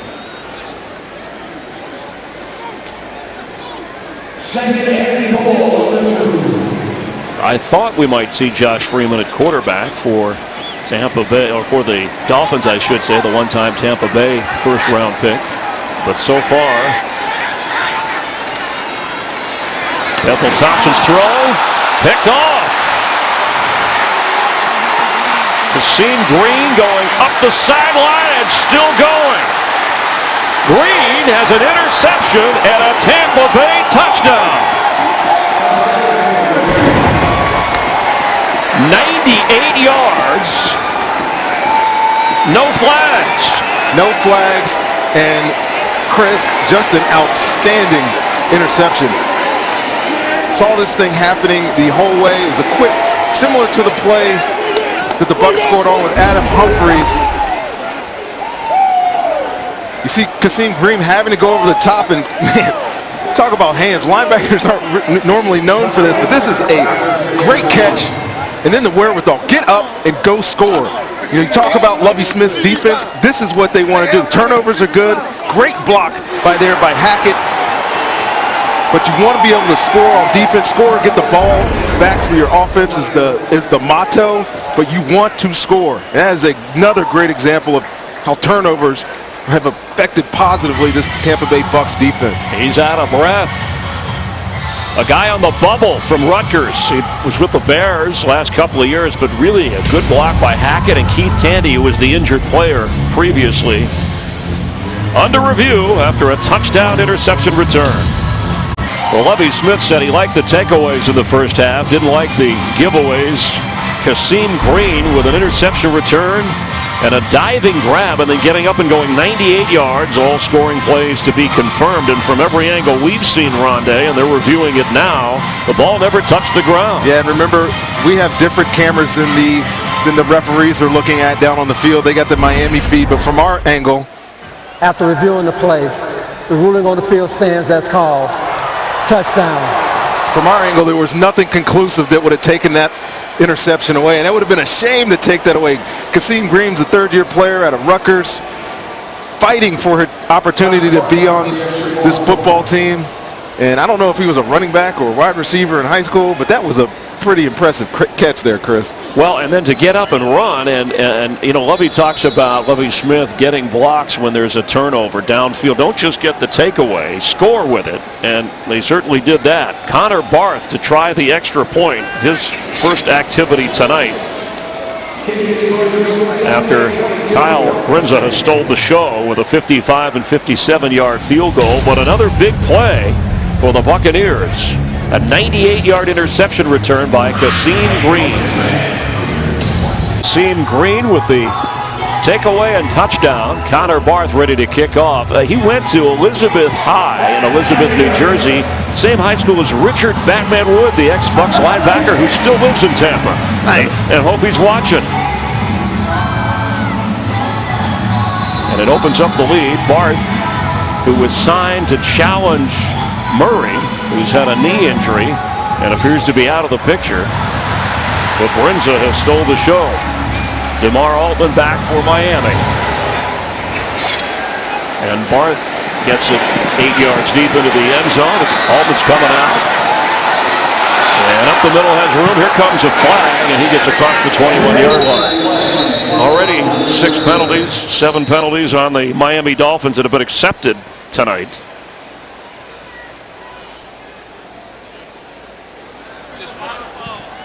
During the return, holding, return team, number 76. Half the distance to the goal. Miami keeps the ball. First down. The Green takeaway. Yeah, you know, this Bucs defense so far in the preseason, it's usually feast or famine on takeaways. They have been feasting on everybody this preseason. We had the 3 turnovers against Cincinnati a week ago. Against Minnesota, they had 3 takeaways as well. Tonight, 3 more takeaways, and it's an opportunistic type thing. Good defenses are opportunistic, and when the ball is on the ground or floating around in the air, they grab it, and it can be a great winning edge, and it has been for the Bucs all preseason.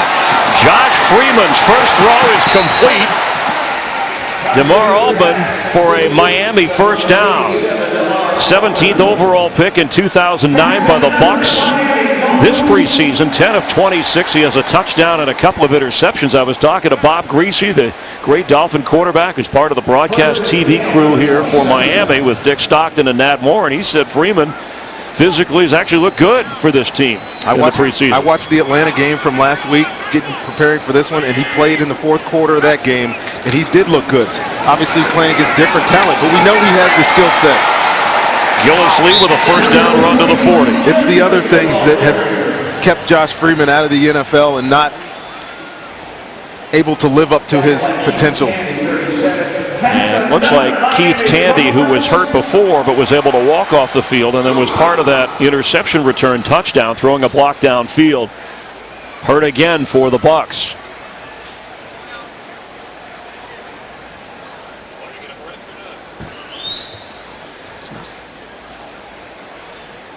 Maybe that is not Keith Tandy.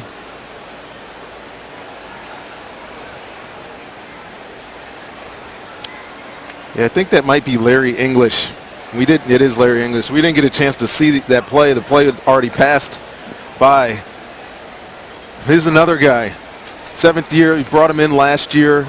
He had been a failure somewhat in San Diego. Jason Light had a vision for him to be a situational pass rusher for this football team, and he was in a battle again this year to make this roster. But he was one of the guys that can get some pressure on the edge and trying to make this team. This is a big blow for Larry English if he is indeed as hurt as it appears that he is.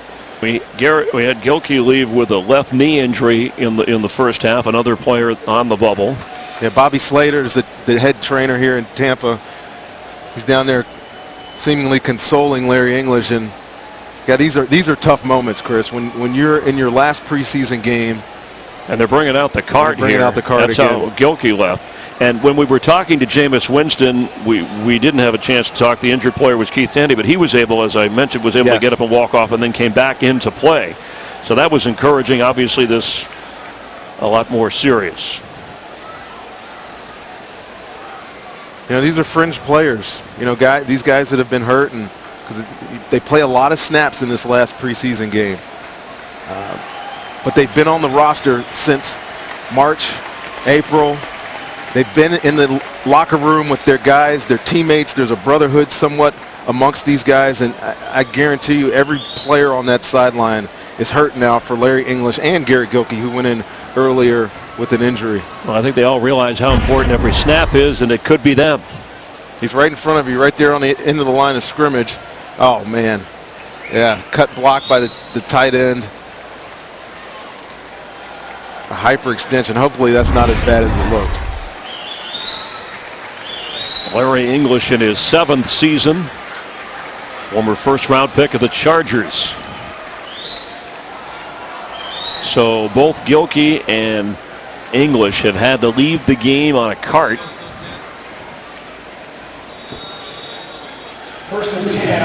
Whereas Tandy came back to play and hoped that he's okay. I don't think he's out back on the in the field. game. He's back in the game. Keith Tandy is. So that's a good sign for him. And Mike Gillislee remains the running back.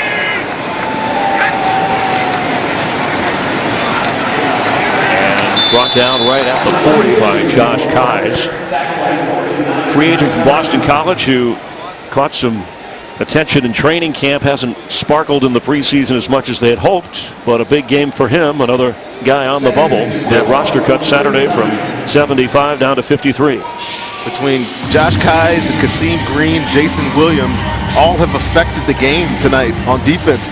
Obviously, if they make this roster, they'll be special team stalwarts. But they've shown that they can play. That was a nice play by Josh Keyes right there. And you mentioned he's shown some splash plays all preseason. It was yet another one.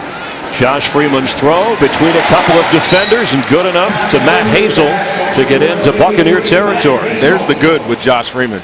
One thing we all know, Bucs fans watched a lot of him his first 4 years in the league. He has that strong arm, and he put that in between two closing defenders. You were his teammate 2010. He had 25 touchdowns, 6 interceptions, a banner season. I thought he was on his way. I'm not going to lie. After that 2010 season, there was a lot of games, close games, that he won specifically for us. And then we had the down season the year after, and then there's lots of things that probably shouldn't be discussed on air about what happened to Josh, but from where he started to where he is now is pretty shocking. Well, he's running out of opportunities, and it's unfortunate. I think it reminds us all how tough it is to play in the NFL, not only physically, as we just saw with the injury, but mentally, the commitment that you have to have. He was cut after starting for Minnesota and the Giants. In 59 career starts with the Bucs, he won 24 and lost 35. And Matt Moore has the backup spot behind Ryan Tannehill in Miami at the moment. That throw bounces with pressure coming from Lawrence Sudbury. It'll be second down. I think Josh has a tough time making this team. Matt Moore, pretty proven commodity behind Ryan Tannehill. And I don't think that they're planning on keeping 3 quarterbacks. No. But he does have an opportunity to audition. You know, one thing about being on a roster, and he wasn't on one last year, is that you get to put film out there, and the film doesn't lie. Other people get to watch it.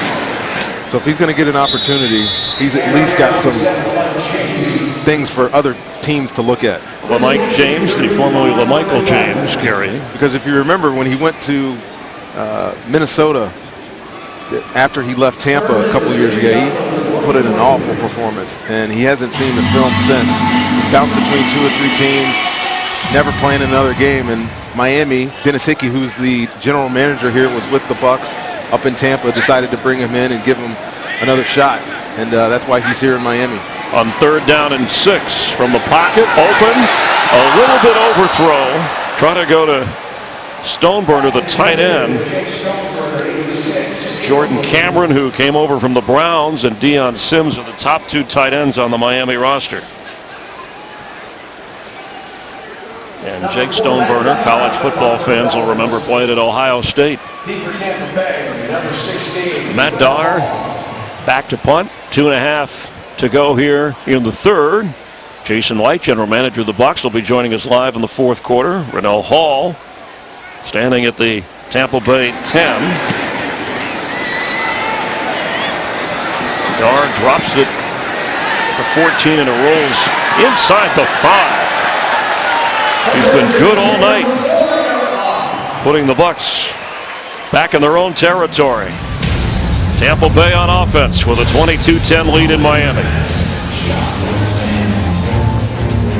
With Ronde Barber, Chris Myers want to wish our technical director Greg Hartung at WFLA News Channel 8 a happy birthday. Also, Todd Sullivan, operations manager, has a birthday this weekend. Up on the booth, Rick Odioso, James Petralka helping us with the players and the stats and the numbers. Mike James in at running back. Bucs have not run the ball very well tonight despite a 12-point lead. They've averaged less than 2 yards a carry.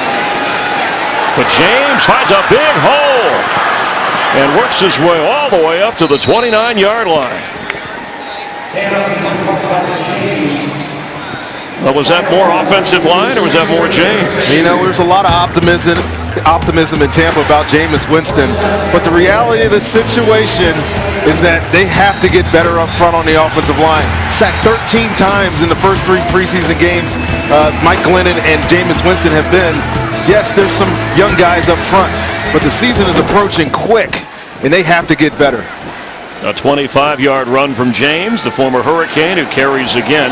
So we figure Ali Marpet and Donovan Smith will start, the rookie draft picks, right, with Evan Smith at center and Gosder Cherilus likely to be the right tackle if DeMar Dotson is not ready. Yes, I think Gosder Cherilus got the experience, will probably be the starting right tackle. We know that both rookies are going to start. Donovan Smith, who's in a boot, but it's been told he should be ready for the regular season. Ali Marpet, who did not show very well last week against Cleveland, but has had a really good training camp. And of course, Logan Menkins, you saw watching, that's the 6-time Pro Bowler, the expatriate, floating it deep, and nobody there. Him and Evan Smith are solid players along the offensive front. But in general, the whole unit has to play better. The communication has to be better. They can't lose physical battles. Lovey told us, specifically, it's the one-on-one matchups that they have to win along the offensive line if they're going to have any success this year with a rookie quarterback in Jameis Winston. And Vincent Jackson, Mike Evans, Austin Seferian-Jenkins, your starters a week from Sunday against Tennessee. Hope that Evans' hamstring is better. That's not so automatic that he'll be ready for that game. Lovie Smith always careful about hamstring injuries and the recovery time. Lobato's throw in trouble there, and diving in, coming up with it, no. The official says the deflection, which looked like a pick, may have hit the ground. Jordan Kovacs came up with it, but the referee was saying incomplete. The official, let's take a look. Well, it was actually a really nice throw through the hands of King, but talk about effort plays. No, that's, I think that hit the ground. Yeah, that hit the ground. I think you're okay on that. Jacob Shum.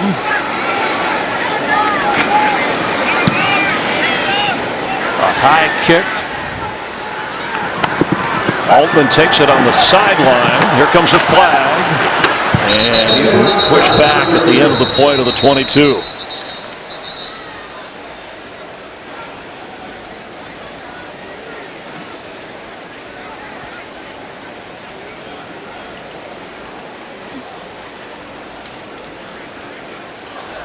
during the return, illegal block in the back, return team, number 7. Half the distance to the goal, first down. And Joe Philbin, again, gets ready to smash his headset. How many penalties has this team had tonight? This is ridiculous. I know there's a bunch of guys that may or may not be on this football team, but 9 penalties for Miami. And, you know, it takes a lot of people to put this broadcast together on News Channel 8 WFLA. General Sales Manager Steve Blanchard, appreciate the help. Programming Director Mark Demopoulos, Director of Marketing Tom Habel, and the General Manager and the President of WFLA, Andy Alford. Another preseason flew by, and the Bucs hope they're ready for Tennessee a week from Sunday. Still a quarter to go here, as the third quarter winds down.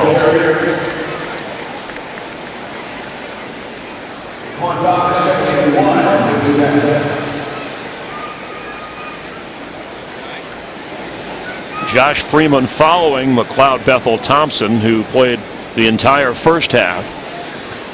And that'll bring an end to the third quarter with the Buccaneers leading the Dolphins 22-10. Summer's the time to check out the Honda Summer Clearance Event, where they have great deals on new Hondas packed with standard features.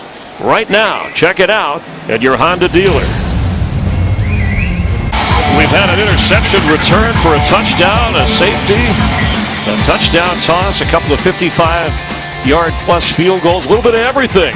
Third quarter statistics brought to you by DraftKings. Play weekly fantasy football for free and win huge cash prizes. Welcome to the big time. Get to DraftKings.com now. I can't put down my DraftKings. I play fantasy golf and you're soccer all the time. Yeah, you're on your phone all the time checking out your roster. You and your brother Tiki did a DraftKings commercial that we'll take a close look at. Yeah, it'll come out some point during the beginning of the season. But this one-day fantasy football or fantasy sports is growing in popularity, and I tell you, it's addicting. It's very easy to fall down the rabbit hole when you're playing one-day sports. It's fun. And DraftKings appreciate them sponsoring the statistics, as Freeman's throw is bobbled but caught, and he slips a tackle, gets up across the 28-yard line. We have General Manager Jason Light of the Buccaneers checking into the booth with us. And he has some breaking news, I'm told, that we'll get to in just a moment. But the Dolphins moving the chains here after that completion. And we have another Buccaneer. Looks like Brandon Dixon on the field. Already Gilkey has left on a cart injured. Bobby Slater's having a busy night. I hate bringing his name up again. He's my buddy, but Larry English is out with a knee. Yeah, he's getting a lot of work away tonight. In a cart. Just beginning the fourth quarter here, and this is the thing you want to avoid. Let's bring in our Buccaneer General Manager Jason Light with Rondé Barber, Chris Myers. We certainly hope Brandon is okay. If I can have you, we're going to do a little tap dance here, Jason. You step in between Rondé and I. I know you're used to negotiating with players between the coach and the agent, so hopefully you can do this here to work your way to the booth. Well, first of all, thanks for coming on with us. We appreciate that. I appreciate you having me on here. And always great to be with the Bucs for another preseason. As we see Dixon walking, that's a good sign of the sideline. So we'll go over some injuries and roster decisions. What's your breaking news you have for us? Well, you know, this time of year, especially today, I was kind of, we're hoping that this would be a relaxing day. I'm kidding. No, but we were hard work today, and we agreed to terms with Tim Jennings. Great. So at some point here in the next couple of days, we'll have Tim in for a physical and all that kind of stuff, and then we'll add him to the roster. A little bit excited about that. A little bit earlier, we were speculating about the depth and who starts at corner. Where does Tim Jennings fit into the equation now? Well, you know, right now we'll just say he's going to work into that group there, and he's, you know, exactly where he fits in, you know, that's going to be up to Lovey and Leslie and Gil. But we do know that we got a solid veteran that knows the system, and that's key. And we're pretty excited about that, getting a couple-time Pro Bowler that is a tough guy and had his best years under Lovey. And knows the system, a former Bear like Major Wright, like Chris Conte, as the Dolphins here on second down. Josh Freeman throws and incomplete. And you know, you bring up a good point, like half the battle is learning the system. So if we can get a guy like Tim, like Chris, like Major that know the system, and Rondé, you can attest to this, that it helps with the learning curve a little bit quicker, and he can fit in a little bit quicker, and help us continue where we left off last year a little bit faster. So a little bit easier and more seamless. So we're excited about his addition. Lovey has really 3 starting corners if you count the nickel. Is Tim a guy that can play inside in this defense? Potentially, yeah. We think he can. Whether or not he does supplant Sterling in that role will be known later. But for now, we're just excited to get him in here and get him in the fold. Yeah, well, good. Congratulations. I know he was going to be looking at other opportunities, but decided to sign here in Tampa. It's can only help this defense, I think. A sack by Daquan Bowers, one of those guys on the bubble. And when you look at the only defensive player drafted by you and Lovey in the 2 years, Quan Alexander, the 4th-round pick out of LSU, who's now the starting middle linebacker. I want to get your thoughts on drafting a guy like that and how quickly he has moved into such an important role on this team. As it's a high snap. Dar with a wobbly kick that's short and out of bounds that should give the Buccaneers excellent field position. Well, Quan, I don't think you could mention his name without anybody in our building just having the biggest smile you've ever seen. We are so excited about his future with us. We'll have you talk more about him in just a moment, Jason. Seth Lobato leads the offense from the 40 of Miami. General Manager Jason Light with Rondé Barber, Chris Myers up in the booth, and there is Quan Alexander. Well, we had Quan really, really high on our draft board, very high, and we were sweating it out in that 4th round that he was going to make it to us so much that I had to move up and get him just to ensure that a couple other teams in front of us didn't get him. But immediately he made an impact. We could see it in OTAs, and then one thing we found out, after the fact, training camp had been going on for a couple weeks, and unbeknownst to us, we found out Levante David, and Rondé, you and I have talked about it, players recognize things very quickly. And Levante had been going to Quan's room in training camp and spending up until 1 in the morning watching tape with him and getting him ready because he recognized that this guy is special. And nobody on defense has watched more tape than Quan Alexander. Bobby Ramey with a run. You talk about Quan Alexander, draft pick, first defensive draft pick in a long time. Now, last year... We're going to have to do a couple more of those. Yeah, I think you're going to have to do a couple more. We're doing okay with those. Last year, you spent a lot of money on some free agents. They didn't work. But you had a couple that survived to this year. McDaniels, Myers, Evan Smith, Werner, and Jenkins are all players that you got in free agency that have worked out and they're still on this team. Tell me how you've evolved or tried to evolve in building this football team now. Yeah, last year, the things that we did, the entire picture isn't really reflective of the things that Lovey and I really wanted to do. We went out, we had a lot of money to spend, so we did. Yeah. And it, a lot of times it doesn't work out, and we know that.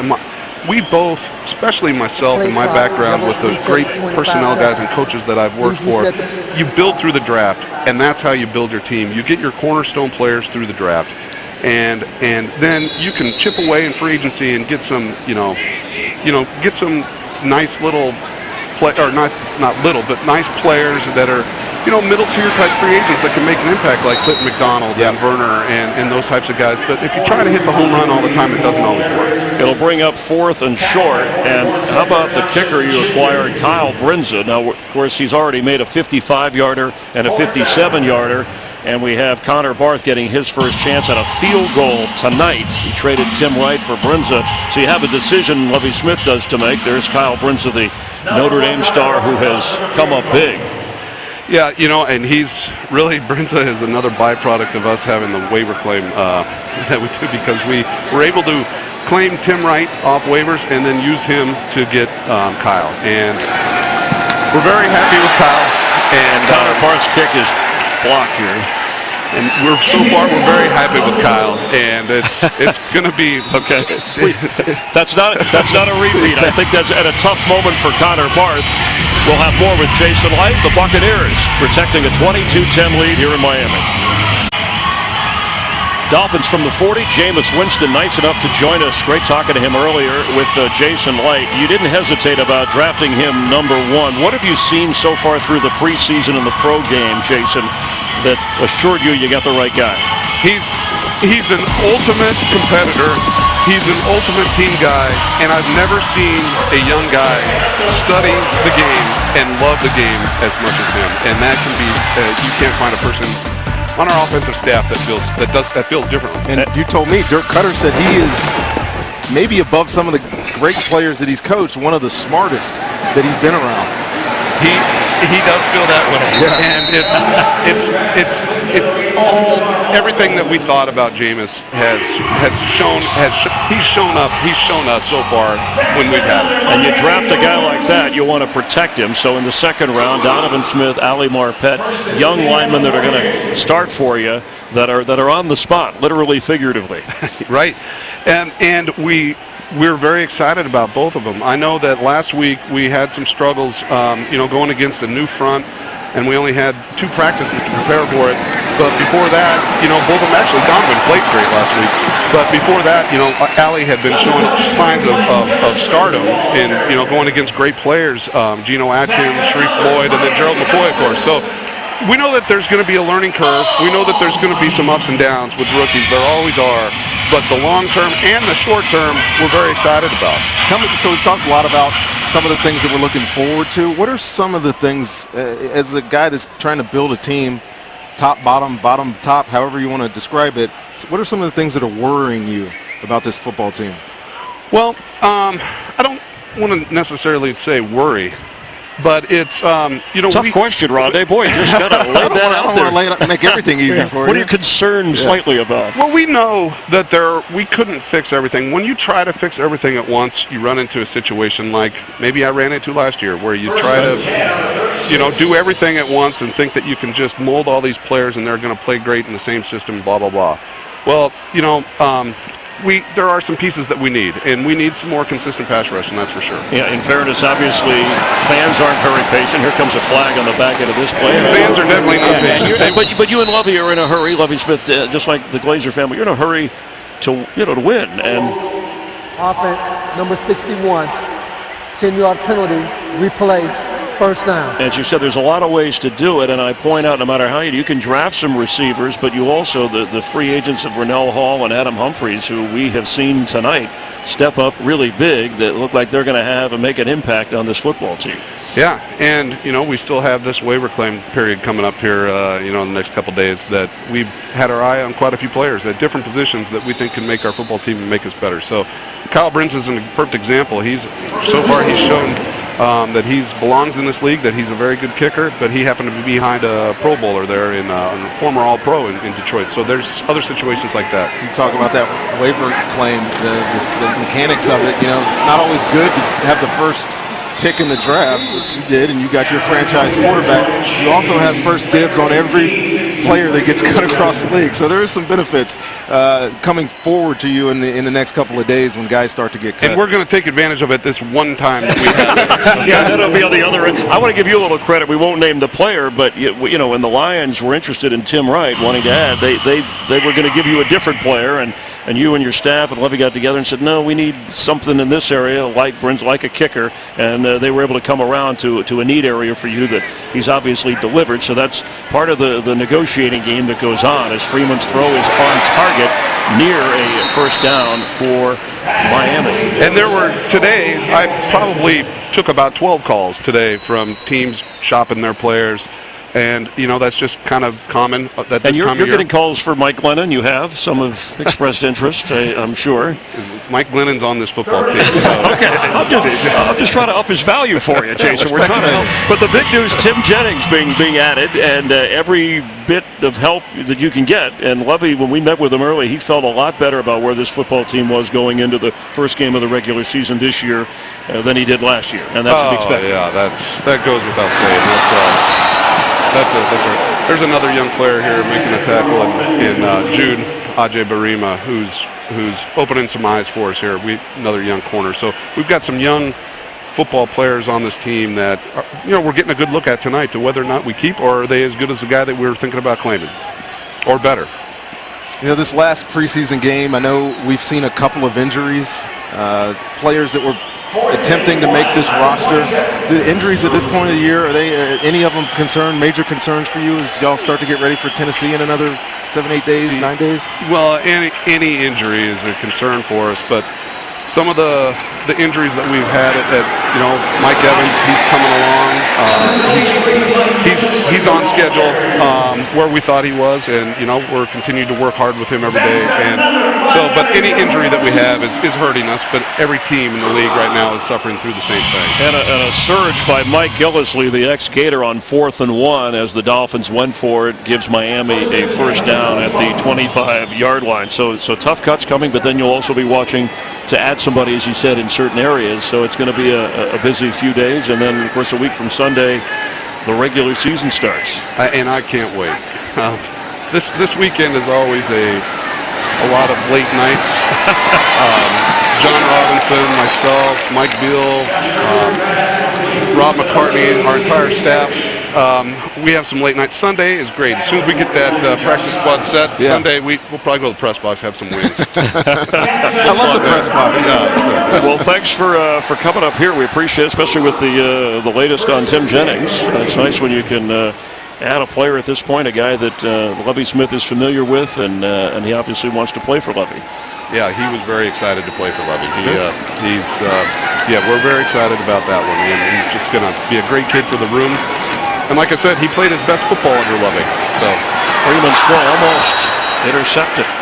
Well, thanks, Jason. Thanks, always guys. a pleasure. All right. Appreciate it. Thank you, Jason. Have a great season, and good luck. We'll talk to you down the road. All right. Good luck to you guys too. Appreciate Press that. box Monday. So, Press box Monday. You want to just wave to everybody out there? Say we'll see you a week from Sunday at Raymond James, right? To That's root out right. against Mariota and Winston. You can't ask for a better matchup there. No, you can't. And this will be a better season. I can promise you that. Okay, appreciate it. Thanks, Jason. On 2nd and 10 for Miami from the 14 of Tampa Bay. 6:40 to go here in the fourth quarter. And off the inside, it's Michael James. Still going. James to the 5.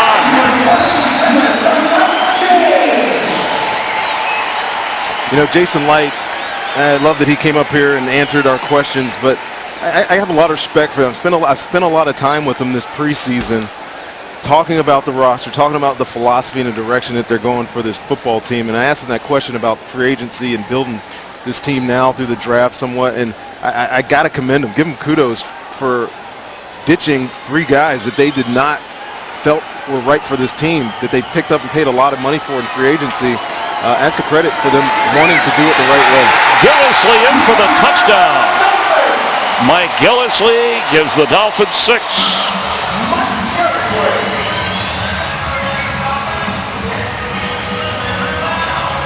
We were talking to Jason that entire drive, but Josh Freeman had some nice connections on that drive, went the length of the field. Some nice runs. Gillislee, Mike James, nobody on the Bucs seemed to want to tackle him on that play a couple of plays ago.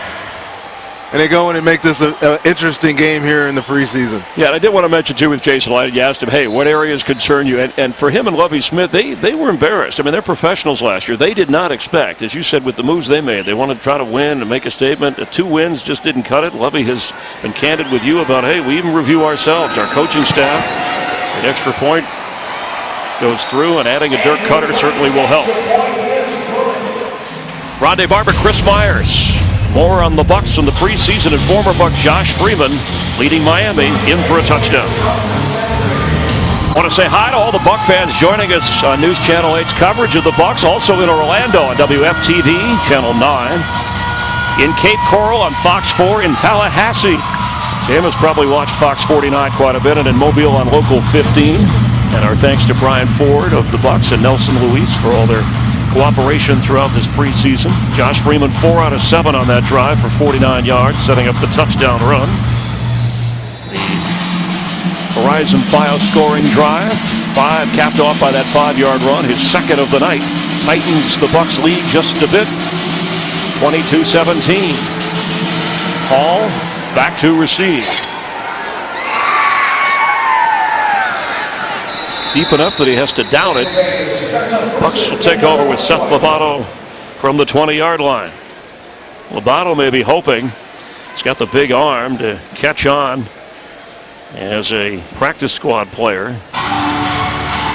You know, you mentioned Lovey and Jason rebuilding this team, and there you see the Bucs replay Sunday at 7 p.m. on great 38 WTA.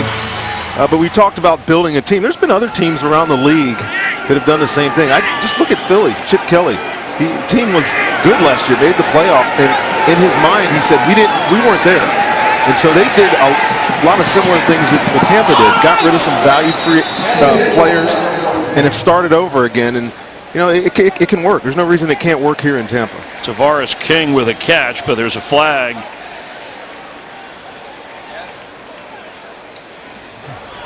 Pass interference.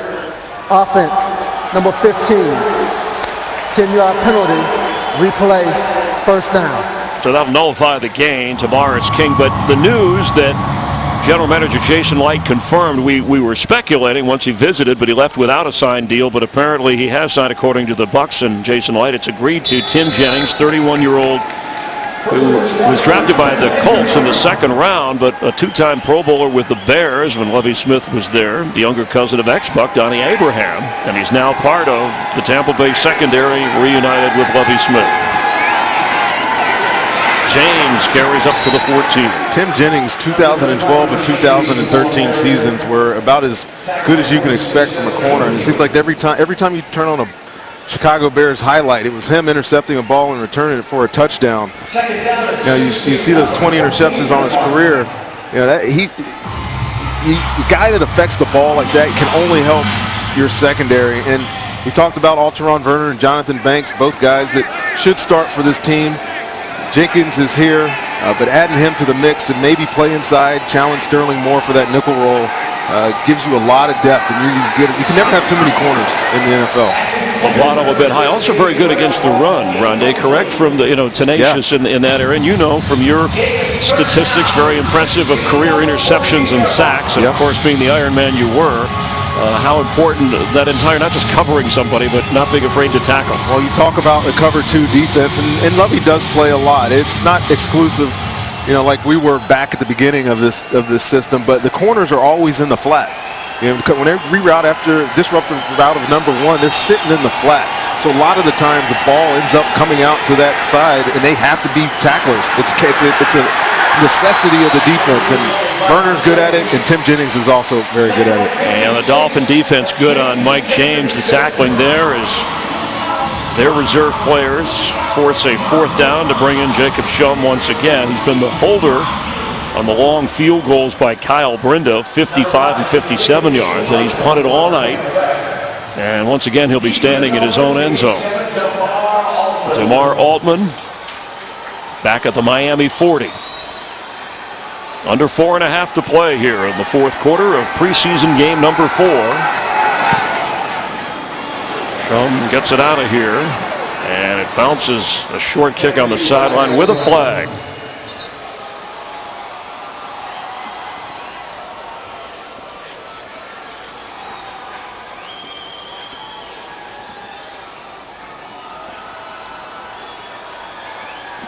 During the kick, holding. Receiving team, number 41. 10-yard penalty from the end of the kick. First down. Timeout. 39-yard punt. Dolphins are in double digits on penalties. That's the 11th. And that'll back them up just a little bit more as they trail 22-17. 22-17, the Buccaneers lead the Dolphins. Some of those that had a chance to observe tonight. Donovan Smith there.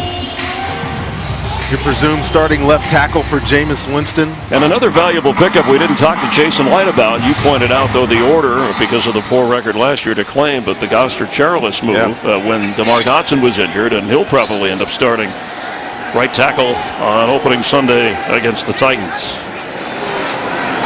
Freeman underneath, bobbled but caught. Matt Hazel with a Miami first down.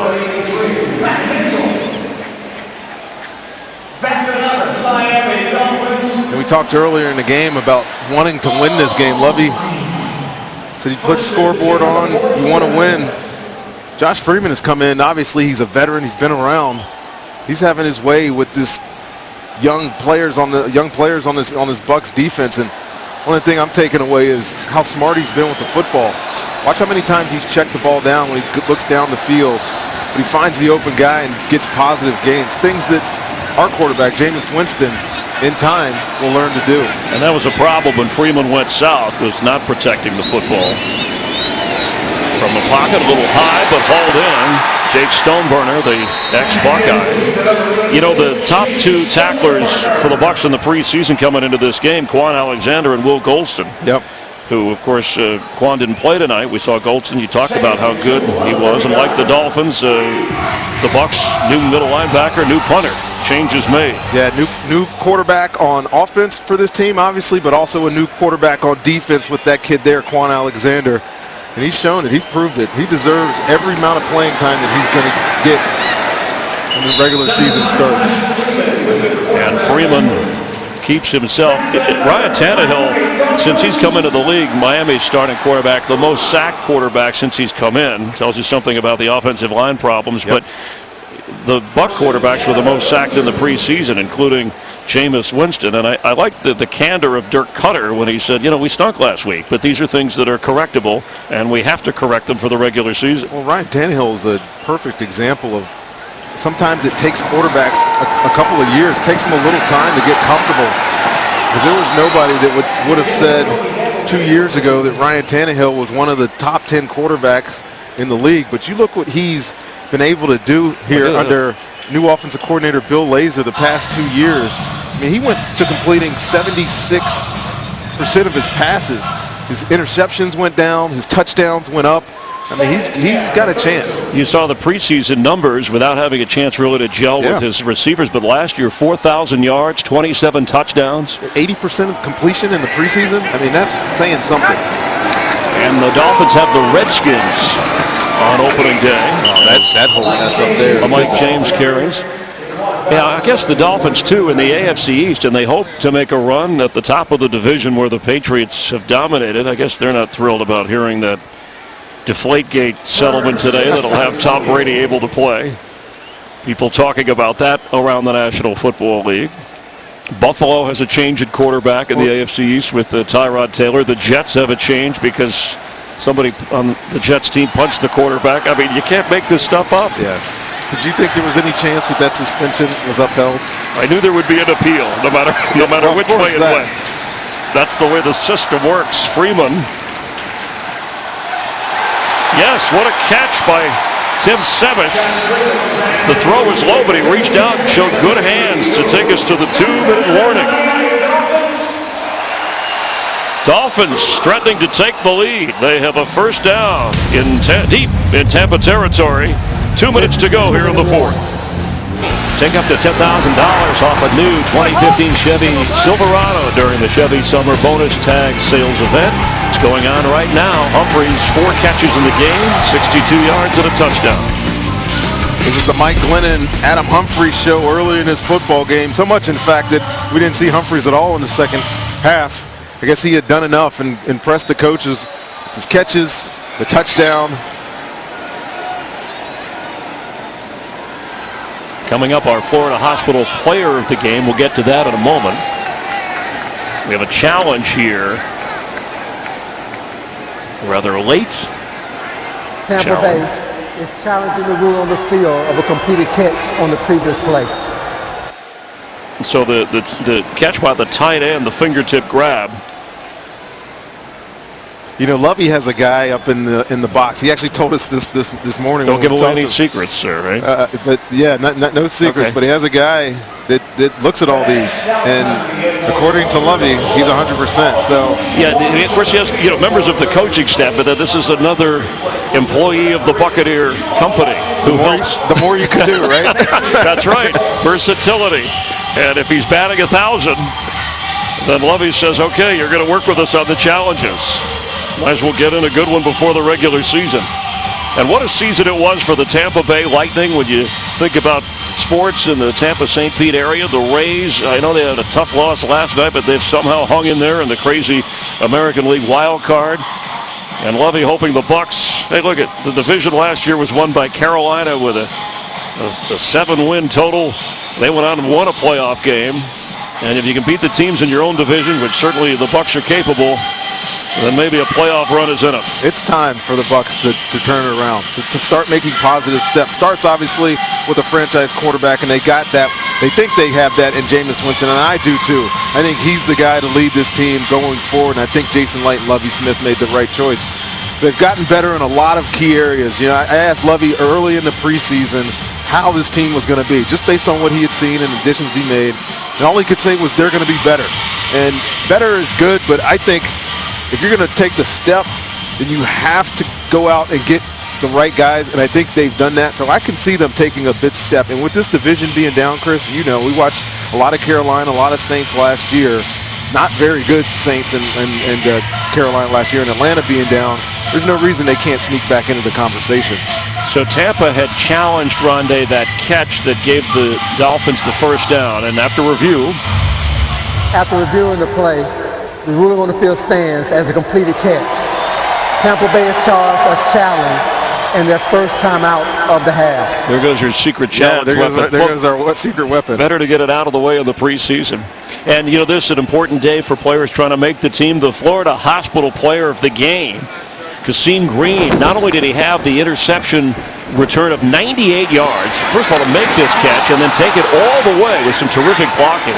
But he has 9 tackles in the game. Florida Hospital, the exclusive hospital of the Tampa Bay Buccaneers. Game was getting close there, and he sealed it, or thought sealed it, early in the game with that interception return for a touchdown. But now Miami's got a chance of driving deep into this Bucs territory to give themselves an opportunity to win this football game. End zone intercepted. Josh Freeman overthrew his receiver, and Keith Tandy, who was hurt earlier in the game, comes back to grab a pick. That's got to be an exciting moment for Keith Tandy. We've mentioned his name a bunch today because he's in that battle to get one of these last safety spots. And Josh Freeman just simply throws a terrible ball here. You see the out and up to the tight end. He is open. Yeah. Keith Tandy was not going to make that play, but his ball sailed on him. One of the problems with Josh Freeman over his years, the balls tend to sail on him, and Keith Tandy in the right spot to give the Bucs yet another turnover on the day. We talked about feast or famine on turnover, or takeaways, I should say. They are definitely feasting big time tonight.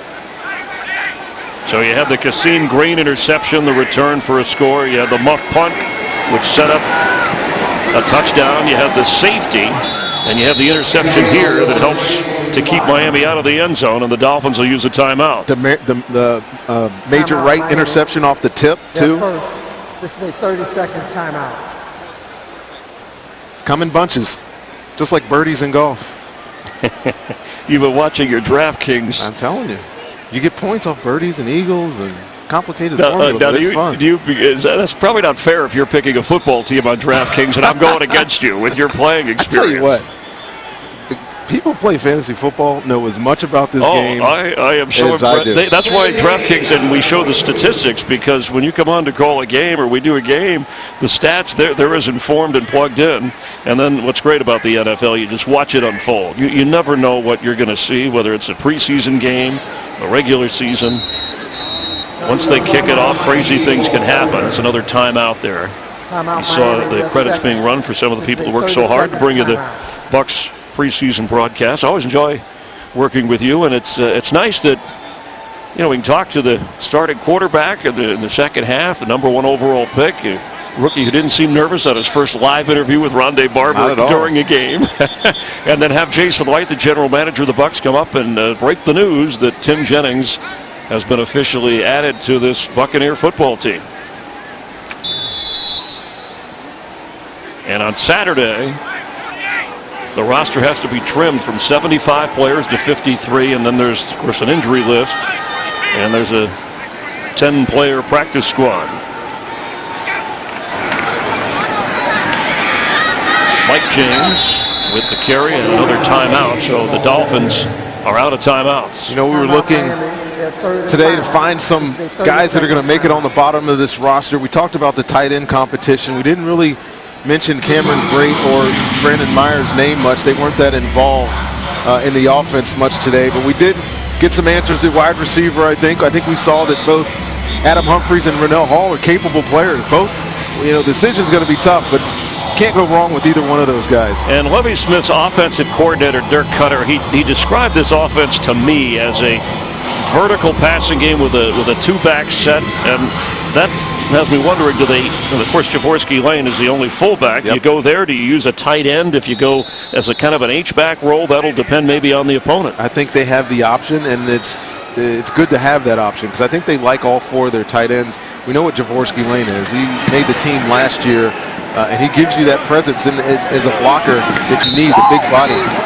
So whether or not one of the tight ends can carry that role is yet to be determined. Luke Stocker has done it in the past, but that'll be a big determining factor who makes the football team because of that decision. And I know, Rod, it's only one game, but the kicking game between what we've seen from Kyle Brinza, his kickoffs, his 55-yard field goal, his 57-yard field goal, and then another 50-yard punt from Jacob Shum with no return. These are two guys who weren't here a couple of weeks ago, and they're going to likely be your starters a week from Sunday. I don't want to discount the things that the other guys have done. Pat Murray did last year. He was a very effective kicker. We know what the punter has been. He was last in the league last year, which kind of necessitated them going to find somebody else. And they brought in the top five. Yeah, they brought in 3 or 4 kickers and then found Shum also, and he's coming and won the job. So you got to give him credit. There was competition at the position, just like Lovie wanted, and I think they found the guys that they're comfortable with tonight, at least by tonight's performances. Shum with 7 punts tonight when it was all him, nearly 45 yards a boot on average. No timeouts for Miami.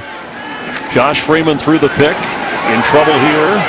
Completes it midfield to Kobe Hamilton. We talked a little bit about Josh Freeman when he was with Tampa Bay in that 2010 season. He was great at these situations right here. 2-minute football, having a team on their heels somewhat and moving down the field and getting a winning score. He did it a bunch for us in 2010. And Ronnie, this is important for some of the young players in that Bucs secondary, whether it's a Chris Hackett, a Brandon Dixon at the corner, a 2-minute or hurry-up offense, whatever you want to call it, going against that, preparing. It's situational football here, Chris, and just to educate you, there's two types of situations when you get in the 2-minute. There's the ones where they can get in field goal range and kick to tie or win, or where they have to score a touchdown. And this is a situation where they have to score a touchdown. So expect Lovie to play a lot more soft coverage, keep everything in front of you. You don't want to play a ball to go over the top of the defense here. So a lot of 2, come up and make tackles. You see the deep drop by the safeties who are standing at the 28-yard line. Freeman on first down. And what a catch for a first down inside the 25. Matt Hazel, who, like Humphries and Hall, has been impressive and slow getting up. Daquan Bowers for the Bucs.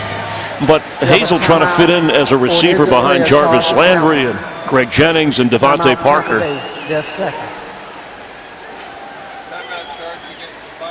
The Bucs have been charged with the timeout with the Bowers injury. Tampa Bay will have 1 timeout remaining. Again, Miami has none. You see we'll take that mark off the bottom and you'll make that, see that clear. And Daquan, another guy on the bubble here trying to make this roster. And well, he was in a competition, I think, with William Golston to make this roster as a backup tackle. He doesn't have as much versatility. I know he came into the league as a defensive end, but the Bucs only see him as a tackle, and to be honest with you, those snaps have been going to William Golston, and not only in practice but in games. And so we may or may not be seeing the last of Daquan Bowers here in Tampa. So 45 seconds remaining. The Buccaneers schedule home. Raymond James, the kickoff late afternoon. Mariota, Winston, and a lot more. And you and I will call the game at New Orleans. That'll be fun.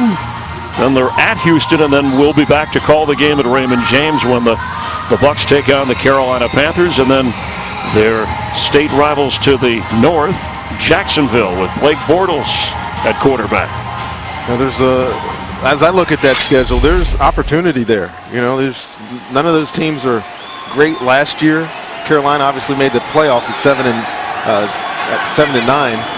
They had a tie in that scenario too. Actually, 7-8 in one. I'm sorry.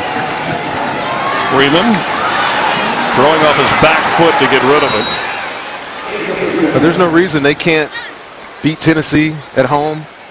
You know, maybe get a New Orleans team that's in a big-time rebuild mode. Who knows what they're going to be? They were not the New Orleans that we expect. And then Houston, new quarterback there. Yep. There's opportunities there, and got Jacksonville there at the end, and Carolina again that Week 4 game, which was also the All-Star game, which I'm really excited to be calling. Oh, that's right. We'll Ring of Honor game. So there should be some optimism if you're just examining the schedule, the beginning schedule here for the Buccaneers. Freeman's throw is picked off. Keith Tandy with his second of the night, looking around for blockers, wanting to stay in bounds and run that clock down and put the finishing touches on what would be the Buccaneers' second win of this preseason, a 55-yard return. Josh Freeman didn't do himself any favors here, and Keith Tandy, I tell you, he was probably coming into this game that fifth safety, but you see the pressure there coming off the edge.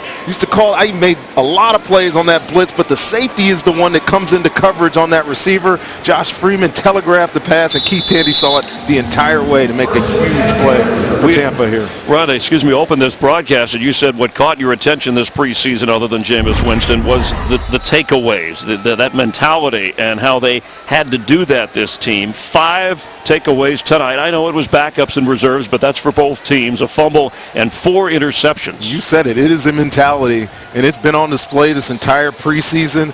You can only hope, if you're a Bucs fan, if you're a Bucs coaching staff, that this mentality maintains itself through the start of this season and gives them a better chance to get off to a hot start. The Buccaneers win in Miami 22-17 to finish the preseason with a record of 2-2. Jameis Winston taking notes, getting ready for the regular season.